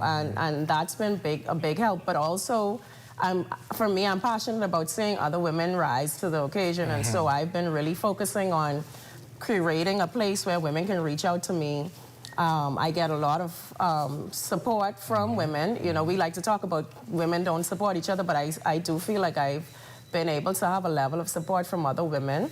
And even some of the men who reach out and say, Glenette, you know, I'm proud of you to know where you came from. It's very helpful. So I think when you can inspire the next generation, I have 2 daughters. If I don't show up in a certain way and I've not taken all of this sacrifice of their time with their mother to make something of value for more than just us, but the teams who support the operations, the communities that we are in, I think then it would be all for nothing. Absolutely. You talked about bringing other women along and having women support you and you support women. What are some of the unique pressures right now, Glenette, that women face that are often overlooked? You know, at the end of the day, there will remain for a little while longer. I mean, we want to push past it, and we have Women's International Month, and we've had Women International Days this month. Women are vulnerable. We're emotional. We wear our emotions on our sleeve. I think we tend to feel like that's a problem.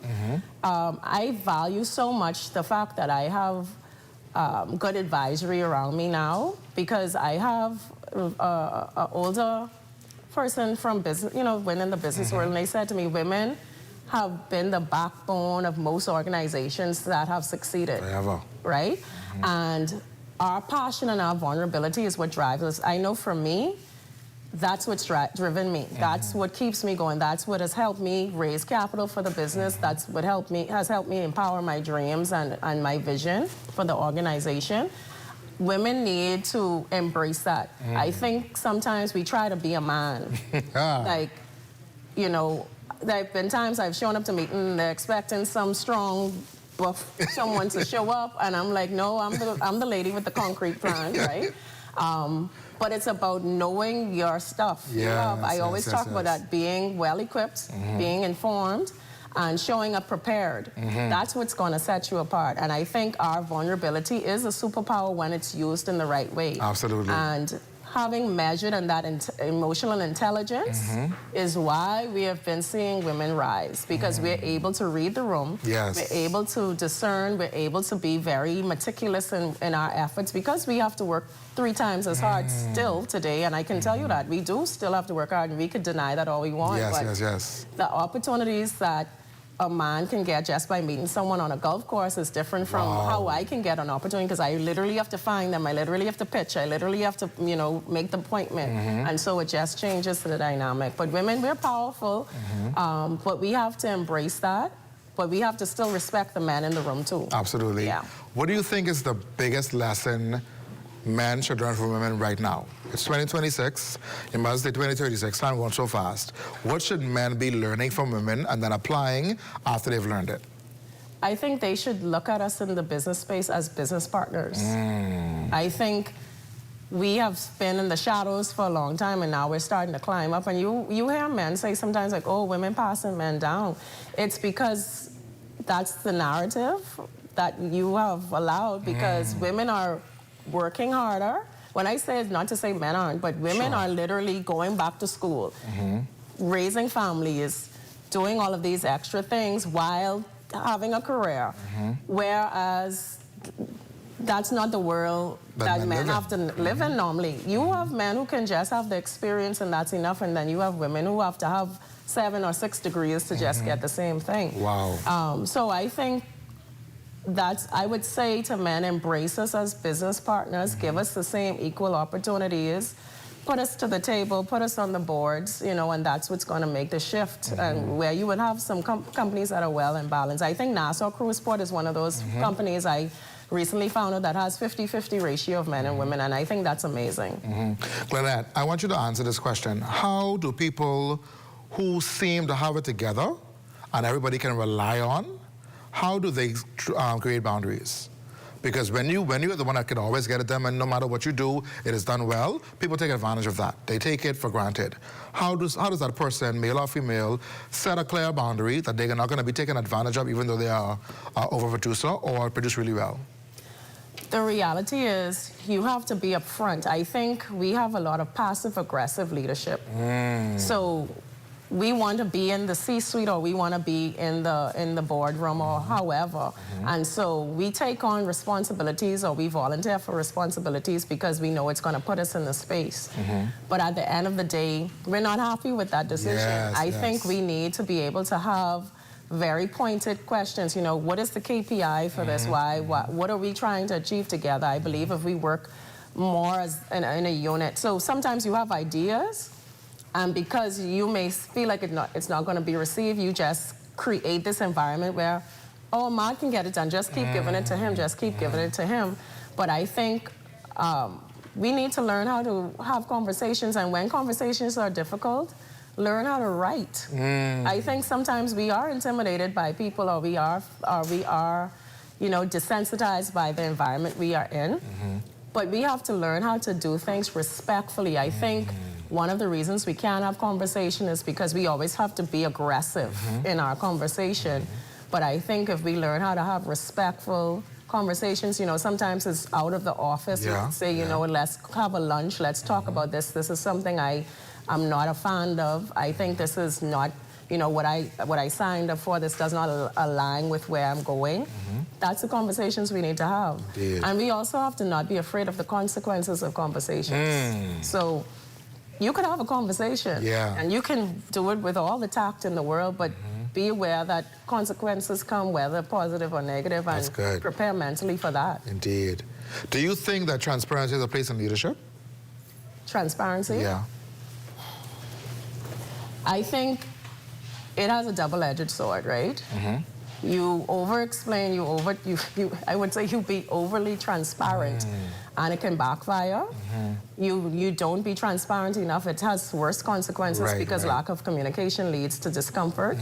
So I think building a rapport with the people that support your work, that you work with, is going to be the best answer to that, because there are some people you need to be able to read. Yes, I have to share a little bit more. I have to be a little bit more open in this discussion with this person. This is what's going to make them feel like they're a part of what we're doing. And there are some persons over-communicating will hurt the relationship. We can stop right there and come back and pick that part up. We got to take a quick break. Stay close. We're going to go further into how you communicate effectively, even as you build your resilience as a leader. Stay close. Your breakthrough continues after the break.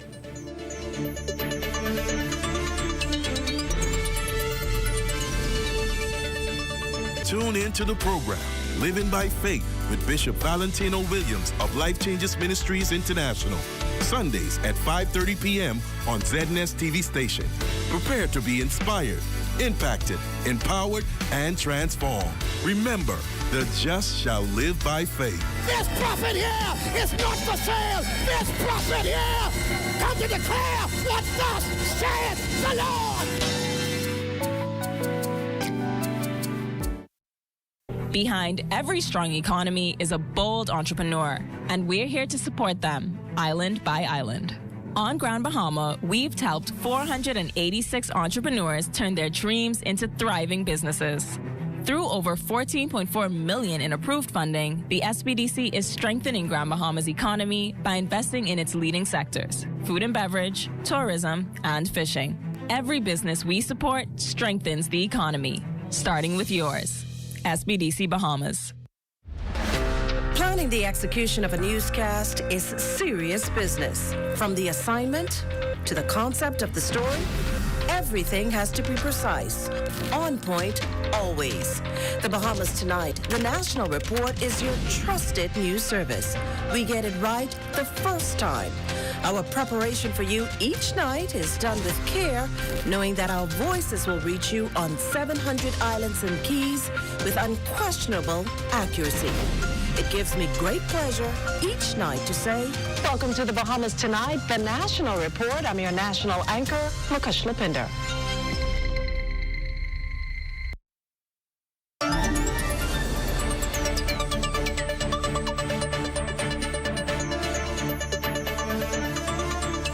Welcome back, everyone. If you're just joining us, my guest tonight is Glynette Fowler, and we're discussing what it means to be resilient in leadership. Glynette, you live in a part of our nation, in Grand Bahama, that has undergone so much. Freeport, I mean, it's just been thing after thing after thing. How does that island nation continue to be so resilient? How are people bouncing back? How have you found the strength to continue to thrive, especially when moments where, because you're doing well, somebody could get envious of that, somebody could think different of you? How do you navigate that? How has Freeport been able to bounce back, one? And how have you been able to remain forceful in business despite what's going on around you? Well, definitely, I think anyone who has a business in Freeport could say, if you could do business in Freeport, you could go anywhere and do business, right? Because it's a hard city. And when I say that, it's because we've had a lot of obstacles over the last, since I've been in business, it's been obstacle after obstacle, so I can only imagine those prior to me. But I think what we need in Freeport is not just a vision, but execution. I think execution is what's holding us back. My survival has come because I've been moving around the country and moving around globally, getting business from different aspects.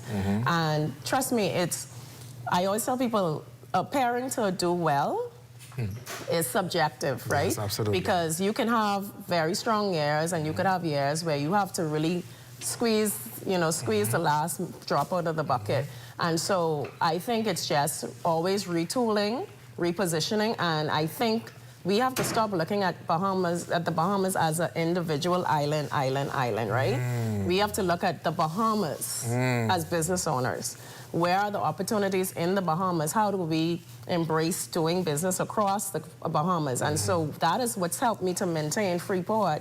It's by stepping out of Freeport and expanding, the operation, the opportunity is, because when you look at it, you have employees, you have families who are depending on you, and I don't care what anyone say in that position, you have sleepless nights. Absolutely. How are you going to make ends meet? How are you going to continue on? Because it's more than you have to think about. And being sure that you get everything right is never going to happen. So I think what Freeport has taught me is the resilience we're talking about tonight, being able to watch my parents survive storms, continue working, coming out of college, coming back. It's just been a climb. But I do believe in Freeport. That's why I'm still there. I do believe that we just need to look at what is it that works best for the island, put the people in the room who can lean in to give that advisory. But it's about the execution. It's really about what is driving the wedge, why the lights didn't kick over. And I think when we look at the initiatives that are coming online, what the government is working on and things of that nature, I think it always feels like it's on the brink, and we're just ready for it to kick over on the other side of that. Take root, yes. Got it. When you think, Glynette, of the biggest failure you've had to endure, I mean, I can't believe this happening to me. Can you recount that moment? Not necessarily the actual failure, but I'll leave it up to you to share what you want to share, but can you recount the moment, the thing leading up to it, the anticipation for the success, and then what kind of thing is just working out? And then how you wake up and say, you know what, let me keep it moving. I think when we talk about Freeport, because at the end of the day, we have to be realistic. When you look, you watch the news. Freeport is in an economic state where, are we gonna be able to move forward? And so being in business in that environment, you always feel like it's, oh my goodness, it's the end of the world. You know what I mean? So you can get a project today, and then it's like, whoa, where's the next project coming from? But people are relying on you in a position you're being looked up to. At the same time, you're trying to feel like you have support, you're stressed, and you have to do all of that, like you said, and pretend to be strong, which unfortunately, no way around trying to do that. I don't care what anyone says, no one wants to look like the leader doesn't know what they're doing.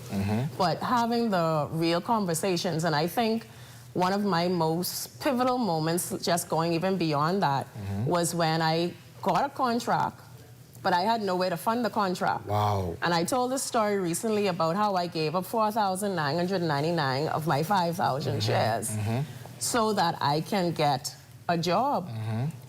People would be like, that is the craziest thing ever. But my thing is, what else was I going to do? I could have just not done it, right? Then you wouldn't be sitting here talking to me.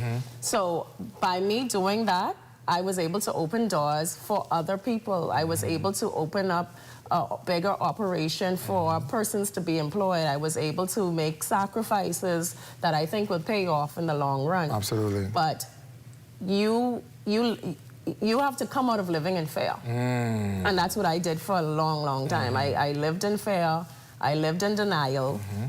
All these people don't like me, you know, and so now it's like, well, they ain't gonna like you either way, so, you know, you just have to go kill it. Just my soul go and do what you have to do. Indeed. So definitely that's the part of it. So I think I have been able to continue moving forward, knowing that something else can come and throw me off my horse tomorrow, but I have to ride the horse that I'm on right now. Absolutely, that's a good one. I have to ride the horse that I'm on right now. Yes. Realizing that what you have now is what matters most. As you plan for what's coming, still take advantage of what you're on right now, what's happening to you right in this moment. Enjoy the moment, experience the moment, whether it's a failure or a level of success. You mentioned earlier, Lynette, we're celebrating International Women's Month, and we've recently celebrated International Women's Day, and you've enjoyed having strong women around you and advanced your position in the person of your mom and whatnot. But how important is it that women really support one another in business and in leadership? You know, I think that we have a secret competition that happens sometimes that no one signed up for. And I mean, I don't think any woman signs up for it, but we have a way to make each other feel less than. And I think when I see women, and I've been amazed this month, like I've had opportunities to be, in particular, Minister Jo Beth. She was at a lunch that I was able to attend with the Prime Minister last week. Just learning and listening to her story. The women at Nassau Cruise Port, I mentioned that port earlier, Maya there. I look at the women in the operation where I am, the consultants that I have, and I realize that we focus so much on what we're not doing that we need to focus on. It's like a bad child in a class. They get the most attention. So we look at who has the problem with what we're doing with us. Then you start to make up who has a problem. Is it right? And be anyone who have a problem, right? So my thing is, let's start focusing on the women who are trying to pull together and make something happen. I think we have to move away from this dismissive. Two of us can't be at the table. Three of us can't be doing the same thing. And I think we have to look at the opportunities. One thing men do well is when it comes down, and we don't like to talk about it, but when it comes down to making money, they put all sorts down, they're going to do that. Women have to start thinking about our future, our involvement, our involvement in the development of this country, and what's going to really make the children that we're bringing into this world have the opportunities that we are striving to have earlier on. Absolutely. Yeah. There's a tension, Lynette, between responsibility and emotional capacity. How should leaders manage the weight they carry without being overwhelmed by it? What do you actually practically do to carry the weight but not become overwhelmed by it? One thing I've been doing, stop having so many meetings. So, you know, Say it again. Say it in Spanish. Yeah, like we have a lot of meetings. Stop having a meeting. And I think we have a lot of meetings sometimes because we don't know what to do next. Wow. Like you step away from having a meeting, but in the sense of responsibility and a serious note, you know, I think we have to pace ourselves. And I think and I always talk, and I didn't disclaim before speaking tonight, I don't have all the answers, and I never pretend to have all the answers, but I can only tell you from my perspective what I've seen, what I've experienced, and what may have not worked and what has worked.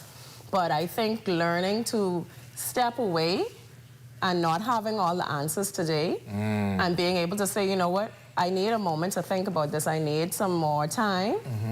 I need to get some counsel on this. That's what changes your level of how you manage your responsibility. We choose to carry all of the burden alone. That's a choice. And when we make that choice, we have to live with the decisions of that choice. And so coming from a place where I've been in that position, it's a freeing opportunity that I have right now that I can just say, you know what? hey, I'm excited, I'm getting up every day. I don't know what I'm doing today, but I'm going to do it the best of my, of my ability and champion the cause. When you think, Glenette, of the leader who has endured what they consider all they can endure, I can't give this no more. This business, this is the 5th time this happened to me. This is the fourth storm I had to endure. This is the 4th child drop out of school. This is the mortgage and call me. How do these people, what word do you give them right now to really, really muster up the strength, the courage, the wisdom, the foresight to push forward, to keep moving, and to pick up one more time and try again? I think we have to know when we have reached our limits too, and we have to walk in alignment. And sometimes things are just not lining up, and it's nothing that you did. Yeah. There are a lot of forces that work against businesses sometimes. Sometimes it's the environment, sometimes it's the policies, sometimes it's new entrants. I've experienced it, you know what I mean? But at some point, you have to say, you know what, is this making me whole? Because like I said earlier, we tie the business to us. Yes, yes, yes. And because of the shame that comes with, boy, she had to close that business down, we just suffer in pain and silence, and we fight against what is a decision that we need to make. And this is something I wrestle with when I have to, because my thing is, you're in business to make money off you all. You're in your career because you want to advance, you want to do well, you want to take care of your family, but only the person going through it will know when it's time. And I always want people, because of my experiences, to recognize that there's no shame in fighting the fight. And realizing, you know what, I gave it my best shot. Yes, yes, yes. This didn't work out, but I'm not done yet. Something else will come along the next time, and something will happen. You know, you could be on the rise today, and just one bad move could wipe you out. And you have to be more than the business and your career. It's just what it is. You have to be more than the business and the career. If you've allowed that to define you, it will control you. It will. Wow. What would you say, as we wind down, Glenette, is the biggest lesson you've learned, or the most important lesson you've learned over your time in leadership and in business? You have to take the bad with the good. I think we just love the good. But bad is going to happen. You're going to make mistakes.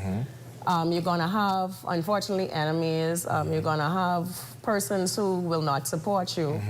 But I think at the end of it all, once you are being true to yourself, and pushing past the noise, as I said earlier, you will find that there's such a spark in your life when you look at the moments. I mean, I think about just going to a play with my children last night and how amazing that was to spend the time with them. That's what the moments you're really working for.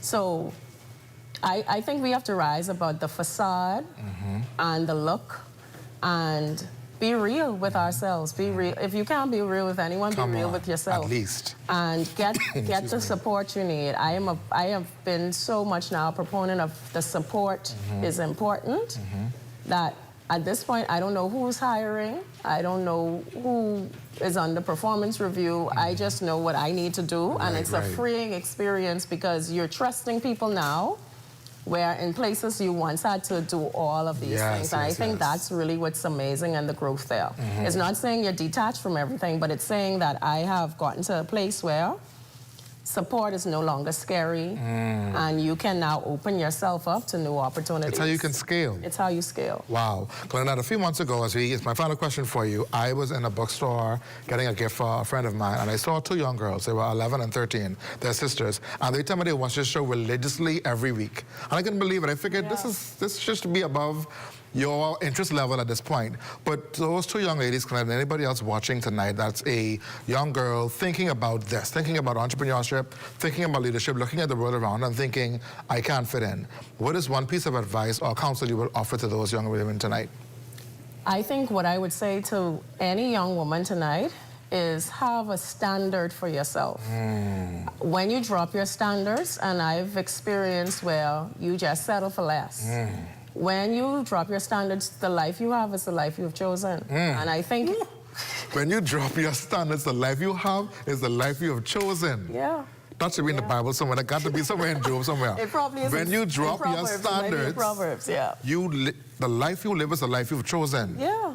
Wow. Right. So you could always change your standards, by the way. I think we tie ourselves to our decisions. Yes. At any moment, you can make a decision. And I think when you're young, that's what parents really should be teaching us, you know. What standard of life do you want to have? Wow. And if you ingrain that within yourself, there's a lot of things you are not allowed to continue or transpire. You would be able to shift and move and maneuver and grow past adversity and grow past the pain, really.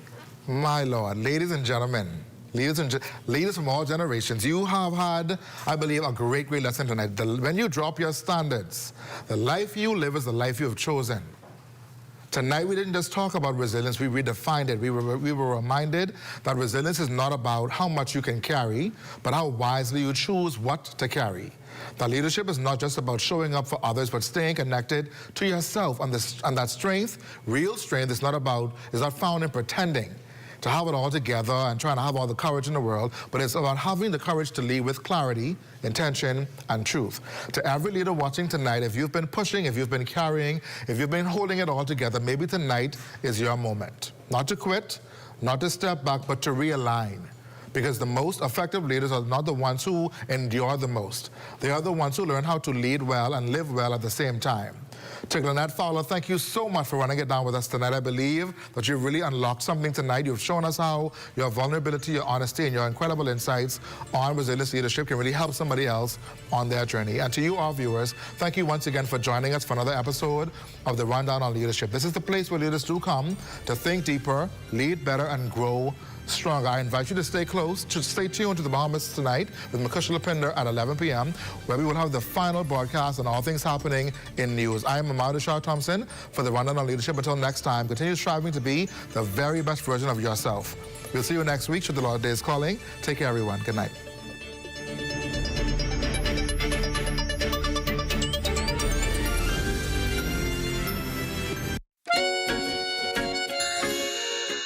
You shouldn't get rid of or just discard dogs because they get old and they get sick and you don't want to spend more money on them. You should take care of them because they do need a lot of love. And as they get older, they need a lot of care too. It's important to know the needs of these dogs because I guess as they get older, they need a lot more